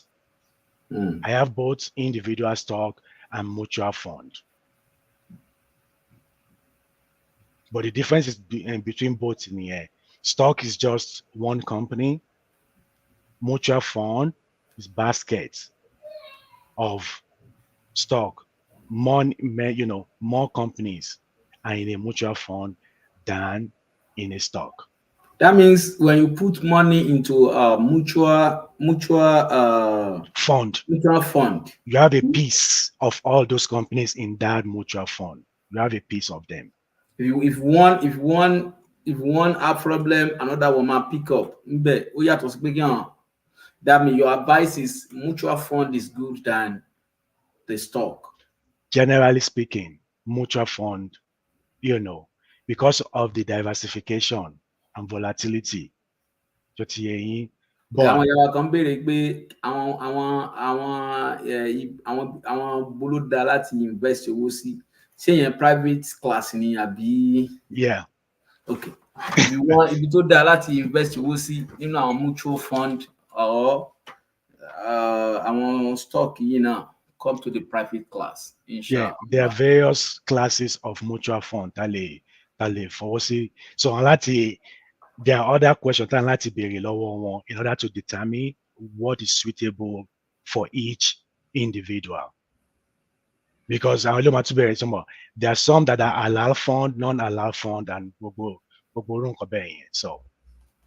Now, for all these, inshallah, this is the second aspect of our lecture today, which is very, very educative, exciting, and interesting, and which is very, very important for everybody that is in diaspora, even though not in diaspora, and everywhere you find yourself. But you must make your money work for you, speak for you, and manage your resources very, very well. It's very, very important. If you want a financial freedom, how can you get out of your mortgage? How can you refinance? 401k ni, Roth IRA ni, really tí wọ́n bá wa sọ yìí náà tó bá fẹ́ ní financial freedom. You can contact us for private class. Eléyìí ni to help our community, because I can rí pé oríṣiríṣi ìyàwó ẹlòmíì ó fẹ́ lè sunkún tí ò bá lòde ìyàwó tí ò bá raṣọ. Ìmọ̀ àwọn ìyá wa tó jẹ́ pé wọ́n wà nílé nísìnyí aṣọ oríṣiríṣi ni ilé wọn àsì ń wò kò sí bí wọ́n fẹ́ wọ̀ lọ́wọ́ àlè wọ̀ lọ bí iṣẹ́ wọn lọ ẹlòmíì ẹ̀kan ló máa wọ̀ ẹlòmíì tún lọ wọ́n yáwó raṣọ yẹn náà ni. Gbogbo eléyìí náà we can put into mutual fund. Gbogbo owó tá ń waste yìí náà can go to mutual fund. Gbogbo eléyìí tí àwọn waste pé a gbọ́dọ̀ ṣe baby shower fẹ́lẹ̀ bàbá ṣe fẹ́lẹ̀ wàhálà tá a bára fẹ́lẹ̀ wàhálà a fẹ́ lọ ibi tá a ti wá we use our credit card láti travel láti relé láti rátàn a fẹ́ ṣe dáadáa lójú àwọn èèyàn a fẹ́ dá lójú àwọn èèyàn jẹ́ pé àwa fúnra wa gan tá a bá wo ta ní àní kankan you don't have anything. Somebody rí one time, ó ti wà ń bẹ̀yẹn for so many years. What have you achieved? There are so many resources on ground, wallahi, on ground, láti lè jẹ́ kí a ní to attain financial freedom. Inshallah, really thank Alhaji Adaanijo so much for this brilliant lecture today, for this brilliant explanation today. But a kàn fẹ́ kí gbogbo tí wọ́n sọ yìí náà kó kàn lọ dànù bẹ́yẹn náà a fẹ́ kó lọ dànù ẹ jọ̀ọ́ if you need more explanation and you look at yourself a rí pé wàhálà yìí ti fẹ́ pọ̀ jù báwo mo ṣe lè kó ń bẹ̀ because we have our financial expert wọ́n ní tí nǹkan bá ń ṣe èèyàn wọ́n bẹ̀rẹ̀ lọ́wọ́ ànábì ìjọ kan sallallahu alaihi wasallam pé báwo náà ṣe ń ṣe bread torí ẹni ẹ fẹ́ fi question bó ṣubú ni pé báwo ni wọ́n ṣe ń ṣe bread ànábì wa wò pé ẹni tó ń ṣe búrẹ́dì ni báwo la ṣe ń ṣe búrẹ́dì wá sọ fún wọn ó ti dáhùn question nìyẹn ẹni tó ń ṣe nǹkan la máa lọ bá pé ẹni tó ń ṣe nǹkan rẹ̀ ẹni tó wà ní field yẹn nìkan wá sọ fún wa àwa wá wò pé kí ni ànábì sọ ń bẹ torí kò sí nǹkan kan tá ànábì ò dá sí gbogbo eléyìí tí wọ́n sọ yìí náà ànábì dá sí tẹ́ bá lọ sínú Suratul Baqara tó bá fẹ́ ṣe business pẹ̀lú èèyàn ànábì ní kẹ́ mú báyìí kẹ́ kọ́lẹ̀ tó fẹ́ ṣe business pẹ̀lú ìyàwó tó fẹ́ ṣe business pẹ̀lú ọkọ tó fẹ́ ṣe business pẹ̀lú ọ̀rẹ́ ẹ fẹ́ ṣe nǹkan ẹ kọ́lẹ̀ percentage báyìí ní tiẹ̀ percentage báyìí ló máa jẹ́ tèmi nǹkan báyìí ní kíní kan nǹkan báyìí ní kíní kan but greediness wà at times àti pé káwọn gbé abá faraide nìkan àbí a fẹ́ ṣe nǹkan kan àlùmọ̀kọ́rọ́ ni ò ní jẹ́ ká ṣòótọ́ tá a bá ṣòótọ́ lórí nǹkan bá ń ṣe you want to come to our private lesson pẹ̀lú wọn you must be able to open up kò sí nǹkan tó yẹ ṣe owó ẹ̀kọ́ náà fẹ́ wò wọn ò wọ anything yẹn wọ́n fẹ́ ràn wá lọ́wọ́ ni as Muslim community. The reason why we're doing this, when you look at the Chinese, they are very, very successful. Because if it's data by Chinese. When I travel around in the last year, ìlú tí mi ò pé mi ò lè bá Chinese, máa bá Chinese ń bẹ. Ìlú tí wọ́n ti colonize rárá, Chinese wà ń bẹ. Alhaji, ìlú tí wọ́n ti colonize rárá, Chinese wà ń bẹ. Wọ́n bí ẹlòmíì jẹ́ Chinese nílùú tó jẹ́ pé Chinese gangan tó jẹ́ China gangan ibẹ̀ kan náà ti bí o ìlú yẹn náà ti bí ìlú yẹn ló dàgbà sí wọ́n dẹ̀ ń ṣe the same thing ẹ̀wà àwọn Indians ẹ̀wà àwọn other country but ẹ bá wo Nigerians and most of us Africa the only thing ta ní ni pé African store African food canteen African kìnìkan ta ní nìyẹn need the empire of business that can accommodate people that you can think outside the box so yẹ pé ó lè ràn wá lọ́wọ́ ó lè rìn mí náà lọ́wọ́ ànílù yẹn. I don't know, maybe it's greedy. I don't know, maybe pé èmi dá jù ẹ́ lọ. I don't know, maybe pé ego wa gbé ego wa sọ̀kalẹ̀. Pé a fẹ́ rí pé because a fẹ́ boss ara wa. That's the problem ta ní. A fẹ́ ní direction. Tó ṣe pé you look at the religion ta ní náà nísìn. Both ní Nigeria ní everywhere ta ní we don't have a religious leader. Tó lè sọ pé báyìí ní direction tó yẹ ká ní.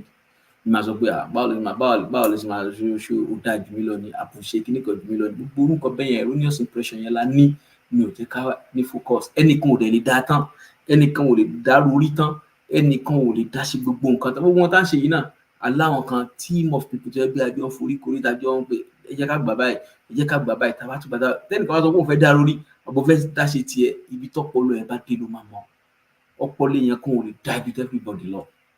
That's the reason why a ṣe gbé orúkọ báyìí kalẹ̀ kọlọ́mbà ṣe dáadáa fún Alhaji wa Babájídé Adaanijo ọlọ́mbà ṣe dáadáa fún wọn bí wàdí mọ̀tà tó fẹ́ ṣe yìí náà ojú wọn láti ń sọ wọn ní isa arugina mina shukro àtẹ̀yìn àtìyàwó yín akínyìn jazakumullahu khairan àwọn olóyè ká tó ń fún yín lówó káṣí kí ni ẹ tó ti bá contribute ẹ fẹ́ gbóúnjẹ tí ń pariwo ẹ̀yin náà gbòye báyìí oye tí wọ́n lè fún wa tóbi gan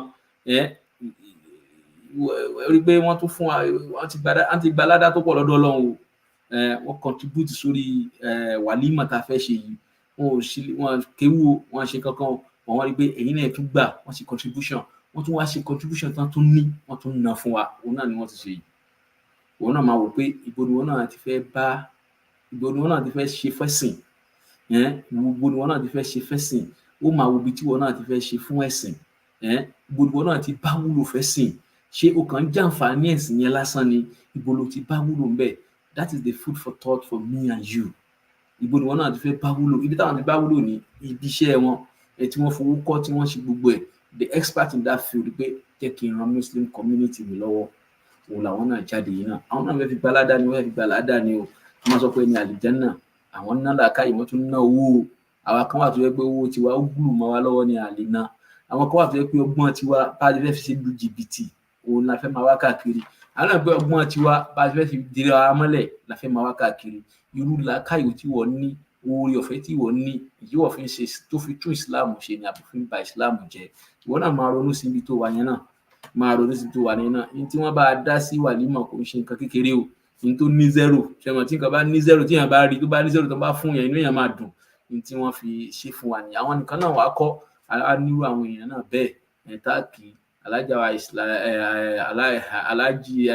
alájà wa Sekinat, alájà wa Mariam Adébíyì, alájà wa Iswat, àwọn náà ti ṣe tó dáa o. Àwọn tí ẹni gbogbo àmàlà àjọ yẹn tá a máa jẹ tí wọ́n máa rò fún wa. Ó dáa. Ìsáàrù gínà mí náà ṣùkọ̀. Wọ́n lè má fẹ́ ká dárúkọ wọn ta ẹni tó ṣe dáadáa ká dárúkọ. Wọ́n bá ṣe nǹkan tí yóò dáa náà lákùúṣe sọ náà ni. Bá sọ tiyín náà, wọ́n làwọn náà tún gbé. Bẹ́ẹ̀ náà ni alájà wa Fatima Abdulsalam, alájà wa Mariam Musigi. Wọ́n ní gbogbo tá a bá fẹ́ mú jọ yẹn, wọ́n làwọn gbé. Ìlàlá hamami inshallah bí wọ́n náà bá ṣe bá náà ṣe máa sọ ni. À ń pariwo ẹ̀rí kan wò wá ní pé má dà wọ́n lóúnjẹ rẹ̀. Ó ṣe máa wò wá nìyẹn. Bẹ́ẹ̀ ni bá a ṣe ń sọ yìí náà lọ́lọ́run máa kọ́lẹ̀ bí wọ́n ṣiṣẹ́ dáadáa, wọ́n ṣe dáadáa. Bẹ́ẹ̀ náà ni fámìlì ìyá wa Ìyábọ̀ Yusuf àtàwọn ọmọ bẹ́ẹ̀ kí o tún ṣe tiẹ̀. Bẹ́ẹ̀ làwọn fámìlì wọn tún náà tún ṣe kí ni wọ́n tún ti contribute pé a ní afẹ́ kó dáa. Wọ́n náà máa wò wá ràn ní bá a ṣe ń sọ fáwọn èèyàn sí ń contribute yìí náà bí wọ́n ṣe ń dá sí tí wọ́n dá sí tó ní 0.00000 ni o. Wọ́n dá sí tọ́lọ́run. Kí lèmi fẹ́ fi dá sí tọ́lọ́run? Èmi ò tí ì dá sí o. Èmi náà fẹ́ dá sí. Kí èmi náà dá sí dáadáa. Kí wọ́n náà dá sí dáadáa kí gbogbo àjọ gba ládá kájọ gba làádà. Tá a fi kó tán náà. Ẹ jọ̀ọ́ Alhaji má bẹ́ẹ̀ mo fẹ́ ṣe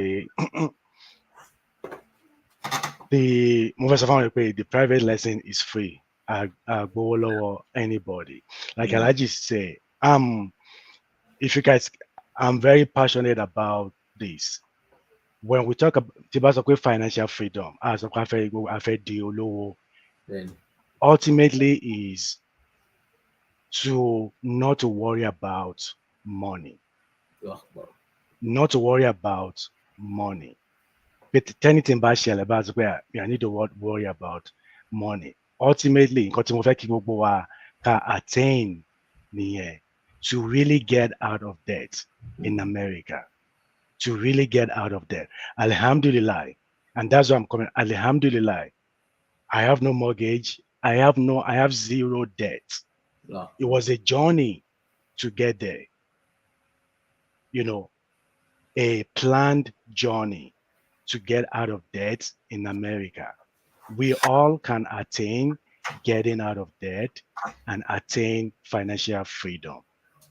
That is what I want for all Muslim community, all immigrants, getting out of debt and not worry about money.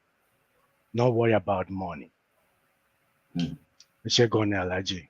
Now, a tún kí alájà wa Nífà Ọlágòkè náà, àwọn náà ti bá wa dá sí. Àwọn náà ti bá ẹlẹ́bí ni pé kí ló táwọn ń porúkọ wọn, kí ló táwọn ṣe kíní kan ẹni tí ò bá lè dúpẹ́ fún yàn kò lè dúpẹ́ fọ́lọ́run. Ma lam yashkuru nasa lam yashkuru Allah. Ẹni tí ò bá lè dúpẹ́ fún yàn kò ní mọ̀ bó ṣe dúpẹ́ fọ́lọ́run. Àwọn kan wà tó yẹ pé ká máa kí lójoojúmọ́ tí wọ́n ń lo ọpọlọ wọn, tí wọ́n ń lo wàhálà wọn pé kíní kan. Ọlọ́run sọ pé inna salati wa nuski wa mahyaya wa mamati lillahi rabbil alamin. Gbogbo ṣẹ̀mí mi, gbogbo tí n bá máa ṣe, gbogbo ohun mi, gbogbo nǹkan Ọlọ́run ni mo ṣe fún. mo ń ṣe lillahi ni mi ò láì ní gbà kankan bẹ́ẹ̀ ẹ ò gbélé ta tún ṣe lénìí náà ìjọ tá a bá tó bá pẹ́pẹ́pẹ́pẹ́ tá a bá lọ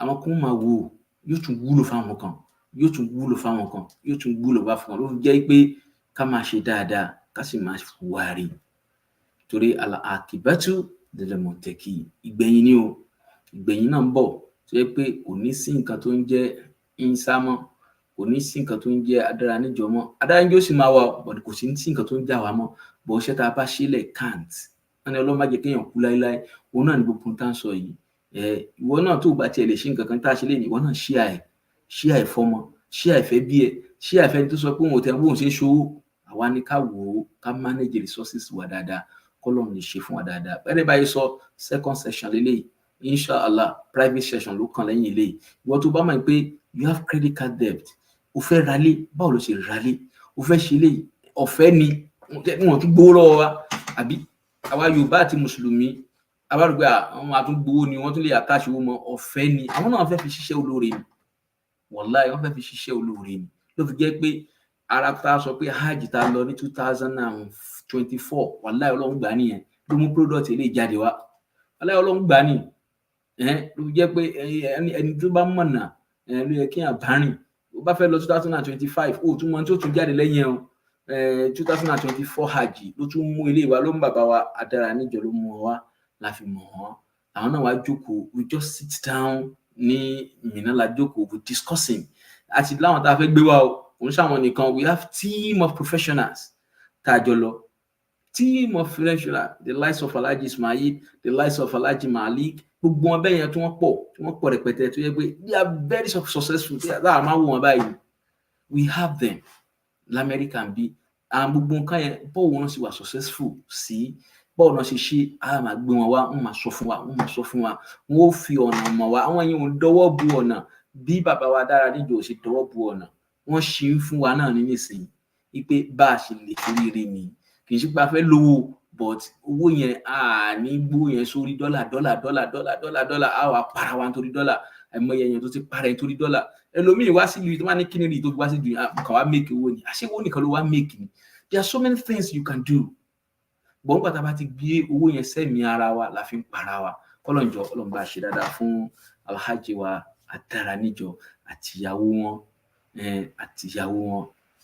ìyá yẹn ní gbọ́kẹ́límọ̀ kan lẹ́nu wọn mi ò mọ̀ bí wọ́n ṣe wá ń communicate lélẹ̀ mi ò mọ̀ ní gbọ́kẹ́límọ̀ kan lẹ́nu Alhaji Adáraníjọ wọn ní sọ̀n kankan máa ń wù wọn ni ebi òtún àgbọn lè sọ̀rọ̀ báyìí tá a bá gún wọn sórí screen wàláì wọn kàn wọn wò wọn báyìí ni àṣé àgbá òfìfo ní máa ń pariwo ẹni tí bá ní nǹkan nú ní gbàriwo lẹ́nu ẹ̀ ọlọ́run bá ṣe dáadáa fún yín ọlọ́run máa fi yín lẹ̀ gbogbo àdáwọ́lé yín ọlọ́run jẹ́ yọrí sí rere kọ́lọ́run wọlá dáadáa tẹ́ tún ṣe fún wa ní hajj ẹ ṣe dáadáa fún wa púpọ̀ o tá bá ti ní problem is a problem solver he will solve that problem ọlọ́run bá ṣe dáadáa fún yín ọlọ́run máa fi yín lẹ̀ àtẹ̀yìn àtìyàwó yín ọlọ́run máa bá ṣe dáadáa fún wọn láwùjọ ọlọ́run gbogbo ohun tọ́lọ́run wá fún yín lọ́mọ bó tilẹ̀ bùkọ́lá yín tó bó tilẹ̀ dípò yín tó ọlọ́run jẹ́ kíkà àwọn ọmọ yín ju tiwọn lọ kó ju ti yín lọ láwùjọ ọlọ́run ẹ wá ń fa orí olórí nìyí pé ẹ ń sọ fún wa pé ohun tí wọ́n ń pè lówó ohun tọ́lọ́run bùkátà ohun táyé bùkátà ohun tí gbogbo wa bùkátà báwo la ṣe fẹ́ free inú ẹ̀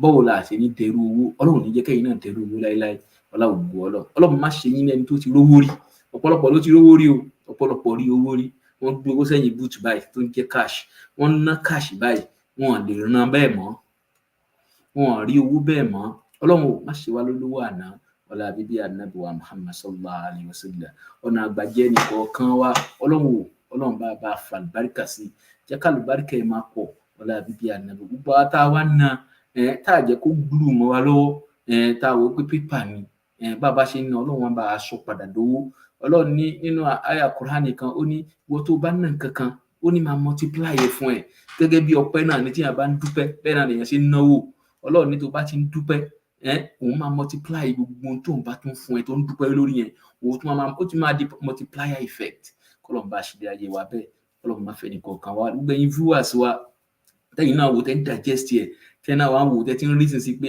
ibi tèmi náà ti báṣẹ ra tèmi náà lélẹ́yìí wàhálà èmi náà ti kọjá yé mi bíbá gbogbo ẹ̀ náà òun tó kù lókè yìí náà ó sì tó ṣàṣọgbẹ you can come back to reality. We can come back and sit down and replan. We can come back and readjust. And we can come back and be a good normal person. To say, may Allah make it easy for every one of us, inshallah. If you have further questions, this is going to be a private class, inshallah. Tabatori nǹkan kan míì, a tún sọ̀rọ̀ lórí investment, a tún padà bọ̀, a tún gbé wọn padà wá tó bá yá, because ẹ mọ̀ pé ànánsù lọ́lọ́run pàwọ̀ èèyàn, onígbàgbé lọ́lọ́run pè wá. We cannot remember everything. Nta bá tún ní kó tún máa tún ṣe wá láǹfààní, wàláì lórí ètò láti máa gbé wá. Ẹlòmíì expect pé ká gbà àfáà kó máa fáyà, kó máa ṣe àsìkò àyà ọ̀tọ̀, àsìkò ká bára wa sọ̀rọ̀ ọ̀tọ̀, àsìkò tá a bára sọ̀rọ̀ ni wọ́n bára sọ̀rọ̀ lénìí náà. Ìwọ náà, after this program, go back and listen to it. Ponder upon it. Má sọ pé mo ti mọ̀ tán, kò sẹ́ni tó mọ̀ tán. A ní ẹ̀ má sọ pé àti gbọ́n, àti mọ̀ tán. Ìmọ̀ ti tún pọ̀ gan-an tó yàtọ̀ sí zọ̀hìrì. Ìmọ̀ sì tún pọ̀ gan-an yàtọ̀ sálé fìbá tàṣà. Ẹgbẹ́ tá a máa bá wọn ara ilé kéwù aṣọ nìyẹn. Wọ́n á rò pé ẹ ti kéwù, ẹ tí kí n kankan. Ẹ kàn pé lẹ́tà ní A, B, C, D, E, F, G, H. Níta ẹ̀sìn pè nìyẹn pé pọ̀. Kẹ̀lé mọ́ pé pọ̀ òun ni ìmọ̀ sì pọ̀ gan-an. Kọ́lọ́njọ́ Ọlọ́run bá ṣe dáadáa fún yín. Bàbá wa Adaanijo bismillahir rahmanir rahim. La anzalna wa azal Qur'ani ala jabali. La arita wa khashya mutasadiya min khashyatillah. وتلك الأمثال نضربها للناس لعلهم يتفكرون ولو الذي لا إله إلا هو عالم الغيب وشهادة هو الرحمن الرحيم ولو الذي لا إله إلا هو المالك القدوس السلام المؤمن المهيمن العزيز الجبار المتكبر سبحان الله من يشركون والله خالق البريء المصور له الأسماء الحسنى يسبح له ما في السماوات والأرض وهو العزيز الحكيم. Báyìí má Ọlọ́run má jẹ́ mọ̀ nira, Ọlọ́run má jẹ́ mọ̀ sí, wala la hawla wala quwwata illa billahi al-aliyyil azim. Bákan náà, gbogbo àwọn viewers wa pátápátá ní mọ̀ nira, ní mọ̀ ṣe, ní wọ́wọ́ tí o, wala ògbó Ọlọ́run. Gbogbo ẹni tó ń rò lọ́kàn pé náà tó fẹ́ ṣe dáadáa, mo fẹ́ ṣe dáadáa. Ẹ̀mí tí ń jẹ́ kéèyàn ṣe dáadáa, Ọlọ́run máa bá a súnmọ́ wa ní gbogbo ìgbà. Wala ògbó Ọlọ́run. Wala la hawla wala quwwata illa billahi al-aliyyil azim. Inshallah, tahajjud wa tún wà lálẹ́ yìí. Ó ṣe pàtàkì nígbà tá a ti gbọ́ bá a ṣe fẹ́ náwó, àti gbọ́ bá a ṣe fẹ́ ní freedom. Kò sí gbogbo tá a bá gbọ́ yìí náà, àdúrà náà ló borí ẹ o. Ẹlòmíì náà fẹ́ ní pé ó ti kọ́ ẹ̀kọ́, ó ti kọ́ gbogbo ẹ̀. Ṣùgbọ́n nígbà tó lóun bá taari tí ń jẹ́ àlùbáríkà sí ń kọ́. Gbogbo ẹlòmíì náà ti mọ̀ pé tí n bá gbowó ibẹ̀ bí mo ṣe fẹ́ náà re, tọ́lọ́run bá taari iṣẹ́ àlùbáríkà, iṣẹ́ tí ó jẹ́ orúwó dáadáa, tí ò bá taari ẹ̀ sí ń kọ́. Tọ́lọ́run bá fẹ́ lómi lálàáfíà láti rí iṣẹ́ gidi náà ń kọ́. Àbí tí ń kọdí, kó kọdí èèyàn, àdúrà lèyìn ó fi lè kúrò mẹ́ẹ̀. Lọ́nà ó wà true. Ní gbogbo tí wọ́n sọ yìí yóò ti come to reality. Àwa ní tahajjud, inshallah, ó wà ní òru èní. Bá a sì tó máa ń ṣàdúrà yẹn náà ni Ọlọ́run gbàdúrà wa. Walimatul Qur'ani wa, inshallah, mẹ́ta ni tiwa, ó ti di mẹ́rin náà. Walimatul Qur'an 7th of September ni àwọn èèyàn ti ń ra tíkẹ́ẹ̀tì tiwọn. Ìwọ náà ṣe ń gbọ́ yìí náà, ẹlòmíì ò bá wa participate rí, kàn máa ń gbọ́ ni, a ní gbèsè bọ́ máa ṣú ẹ̀ lórí kìíní. Ìwọ náà wá bá a gbé àwọn oníwàlímọ̀ lárugẹ. Gbogbo bí tó bá wà, eléyìí kan lèèyàn ṣe tí èèyàn ṣe mímọ́. Ọlọ́run jẹ́ àṣẹ léyìí, ká pẹ́ láyé. Ṣùgbọ́n wá bá a gbé àwọn oníwàlímọ̀ wa, wá bá a gbé wọn lárugẹ. Ní on the 7th September, inshallah. Gbàyìn tí ń ra tíkẹ́ẹ̀tì, aláwọn tá a fẹ́ fún ní award tá a fẹ́ fún wọn kì í sáwọn ló best jù, bọ̀ àwọn tó wọ́n ránṣẹ́ Ọlọ́run lọ́wọ́ á ṣàbẹ̀rẹ̀ láti ibì kan. A lè fún gbogbo 1000 yẹn láwọ́ọ̀dù, wọ́n jù bẹ́ẹ̀ lọ tẹ́ ká fún láwọ́ọ̀dù, á máa fún wọn díẹ̀díẹ̀ náà ni, díẹ̀díẹ̀. Àwọn kan ti gbà lọ́dún yìí, wọ́n ti ṣínà lọ́dún yìí, àwọn kan tún gbà gẹ́gẹ́ bí gbàtà bàrẹ̀ wàlímọ̀. Àwọn bó ṣe máa rí báyìí, ẹ tún wò nísìn ẹlẹ́ẹ̀kẹrin àwọ́ọ̀dù wọ̀, bó ṣe máa rí ni bí ó ṣe máa dùn nìyẹn. Gbogbo ìgbà tó rí tí wọ́n bá máa kàn wá, Ọlọ́run jó máa jórí ọ̀tún orí ọ̀tọ̀, Ọlọ́run máa ṣe bẹ́ẹ̀ ọláwùgbọ́. Bákan náà, irú àwọn bàbá wa Babátúndé Adáraníjọ àti ìyàwó wọn tájọ ṣàdúrà Mẹ́kà, àjọ kó wọn lọ Mẹ́kà ni wọ́n sì gbádùn ẹ̀ dáadáa. Wọ́n délé, wọ́n wá ṣoríire, wọ́n délé, wọ́n tún ọlá wọn tún gòkè sí. Àwọn náà tún bọ̀ láti wá ṣe kíni, láti Michigan, inshallah, sí Maryland láti wá bá a ṣe ayẹyẹ pé a kú àbọ̀. Torí pé àwọn tó kú sọ̀hún, Ọlọ́run jà kú sọ̀hún, Ọlọ́run jà àrùn sọ̀hún. Àtúndúpẹ́, àtún wá ṣe ìkómọ ọmọ wa náà tá a ṣẹ̀ṣẹ̀ bí, ọmọ Alájà Kudirat Yusuf, inshallah. Ìyá náà ní lára o, ìkómọ yẹn àtún sorúkọ ọmọ, àtún gbé orúkọ ọmọ jáde.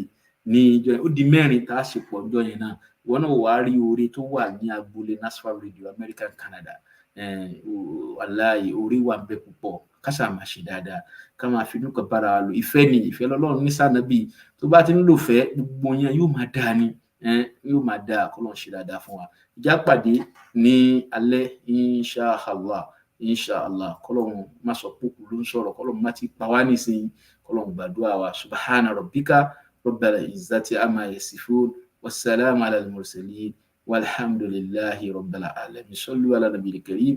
Nasfat Radio America and Canada Arabic Class Fourth Annual Walimatul Quran 2024. Barikare oye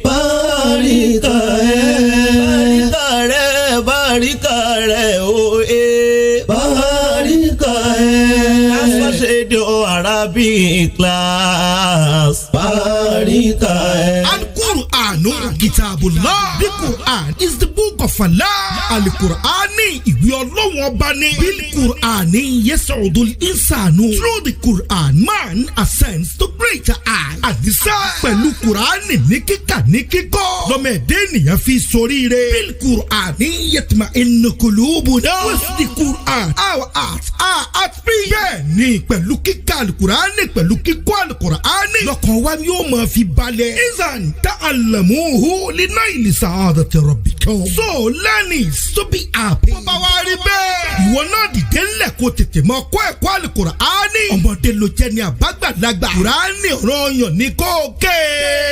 Assalamu alaikum wa rahmatullahi wa barakatuh. Gbogbo ẹ̀yin tí ẹ̀ ń gbọ́ wa káàkiri àgbáyé. Àlàáfíà Ọlọ́run kó mọ bá yín. Hazal kismu arabi'un li khitami qira'atil Qur'an lil mubtadi'in. This is the fourth graduation ceremony for Quran completion for the beginners at Nasfat Radio Arabic Class. Èyí ni ìpele ẹlẹ́ẹ̀kẹrin fún àṣeyọrí píparí kíkà Al-Qur'an fún àwọn ọmọ akẹ́kọ̀ọ́ ilé ẹ̀kọ́ Nasfat Radio Arabic Class. Èyí la wá fi ń dúpẹ́ fún ìpele ẹlẹ́ẹ̀kẹrin náà. Tatasharrafu bida'watikum madrasatu radio al-amerikiyyati wal-kanadiyyati ila hafl al-hazzaqati al-rabi'a wa hafl tawzi' al-wisam al-sharafi wa isda' al-shukri lil-hujjaji al-a'idin bis-salah. This is another format and special communique issue by Nasfat Radio Arabic Class America and Canada to sensitize the public about the fourth Quranic ceremony, award ceremony and welcome prayer for their Al-Hujjaj 2024. Torí di eléyìí iṣẹ́ ní ilé ẹ̀kọ́ Nasfat Radio Arabic Class ni wọ́n ṣe tẹ́pẹ́pẹ́ ètò tí wọ́n ń pe gbogbo ẹ̀yọ́ lólùfẹ́ síbi wàlímọ́tul Qur'an fún ìpele ẹlẹ́ẹ̀kẹrin fún àwọn tí wọ́n ti perégedé níbi Qur'an ní kíkà àti àmì ẹ̀yẹ fún àwọn olólùfẹ́ tí wọ́n ti ṣùgbà àwọn lọ́jọ́ náà pẹ̀lú ìdúpẹ́ lọ́wọ́ Ọlọ́run àti àdúrà fún àwọn alálàájá tí wọ́n ṣẹ̀dé láti ilé Olúwa tí iléeṣẹ́ amúnirìnrìn àjò mímọ́ iléeṣẹ́ Nasfat Radio America and Canada Umrah and Hajj 2024 tí wọ́n mú wọn lọ yóò wáyé ní oṣù kẹsàn-án September 7 2024 tí ìjókòó yóò máa bẹ̀rẹ̀ láti aago 11 àárọ̀ títí di aago 6 àrọ̀lẹ́ pẹ̀lú àṣẹ Ọlọ́run yóò wáyé ní DMV event space 6545 Annapolis Road Edville Maryland 20784 ẹni tí ó bá wa sọ̀rọ̀ lórí stage lọ́jọ́ náà guest speaker on that day to be welcomed on stage is an erudite scholar, a well-known speaker who acquires lots of scholarly recognition and certification in person. Aisha and Brave Boy, State Attorney Democrat, ìjọ Nasfat Radio America and Canada Arabic Class, Nasfat Radio America and Canada Hajj and Umrah Services, Nasfat Radio America and Canada Zakat and Sodako, Nasfat Radio Asalatu pẹ̀lú Nasfat Radio America and Canada Women Enlightenment Program. Nǹkan náà ni mara wọ́n ṣe wẹ̀ fún ìgbìyànjú kí Islam ó lè mọ tẹ̀síwájú náà ni pé kí Islam má ba rẹ̀yìn nítorí pé èròǹgbà àwọn tá a ti mọ̀ tẹ́lẹ̀tẹ́lẹ̀ òkú yàtọ̀. At Nasfat Radio all they do and are engaged in from Quran teaching, Umrah and Hajj services, and their prayer sections are basically for the growth of Islam as our mission states. Our goal in Nasfat Radio is to create a learning atmosphere where average American and Canadian households can learn and have a better understanding of the divine revelation and inspiration for the Prophet Muhammad sallallahu alayhi wa sallam. Àmọ́ àrètí yín lọ́jọ́ náà nítorí wípé oníṣẹ́ ńlá ló sọ pé man asda ilayka ma'rufan fakafi'uhu bimithli. Ẹni yóò tó bá ṣe dáadáa fún ẹ tó o bá lè san dáadáa padà fún gbìyànjú kó o máa fi àdúrà ràn lọ́wọ́. Ní gbogbo Nasfat Radio ni wọ́n ṣe ń dúpẹ́ fún fún àwọn olùkọ́ tí wọ́n mọ iṣẹ́ wọn bí iṣẹ́ táṣeyọrí walimatul Qur'an tó tọwọ́ wọn wáyé. We also appreciate all the ustads for their commitment, resourcefulness and responsiveness which eventually enhance the success of the learner. gbogbo yín náà la ó máa dúpẹ́ fún. látòrí àlùfáàgbà akéwòbí ẹni ńlá yẹn ọ̀kan ṣoṣo àràbà tí mi gbó kìjikìji fadilatu Sheikh al-Imam Isa Hammadul Awwal Ayatullah àti ustaz Samad Kóforíjì Abdul Hafiz Ọláìyá alfa Said Alárapẹ́ alfa Said Masoud alfa Kozim Ayọ̀lá gbogbo gbàlámọ̀ dúpẹ́ islam gangan náà yóò mọ̀ dúpẹ́ fún yín jazakumullahu khairan al-ittisalu bil istifsarat for further inquiry fún ẹ̀kúnrẹ́rẹ́ àlàyé ẹ lè pè sórí àwọn nọ́mbà yìí 202-344-6720 àti 347-206-5705 845-821-6375 pẹ̀lú 519-998-4915. ẹ mọ́ gbàgbé ẹ bá wọn sèfù déètì náà yóò wáyé ní 7/9/2024. a pàdé lọ́jọ́ náà. Nasbat Radio Arabic Class America and Canada 4th Annual Walimatul Qur'an 2024. Mọ́ràbà látilẹ̀ Olúwa, mọ́ràbà.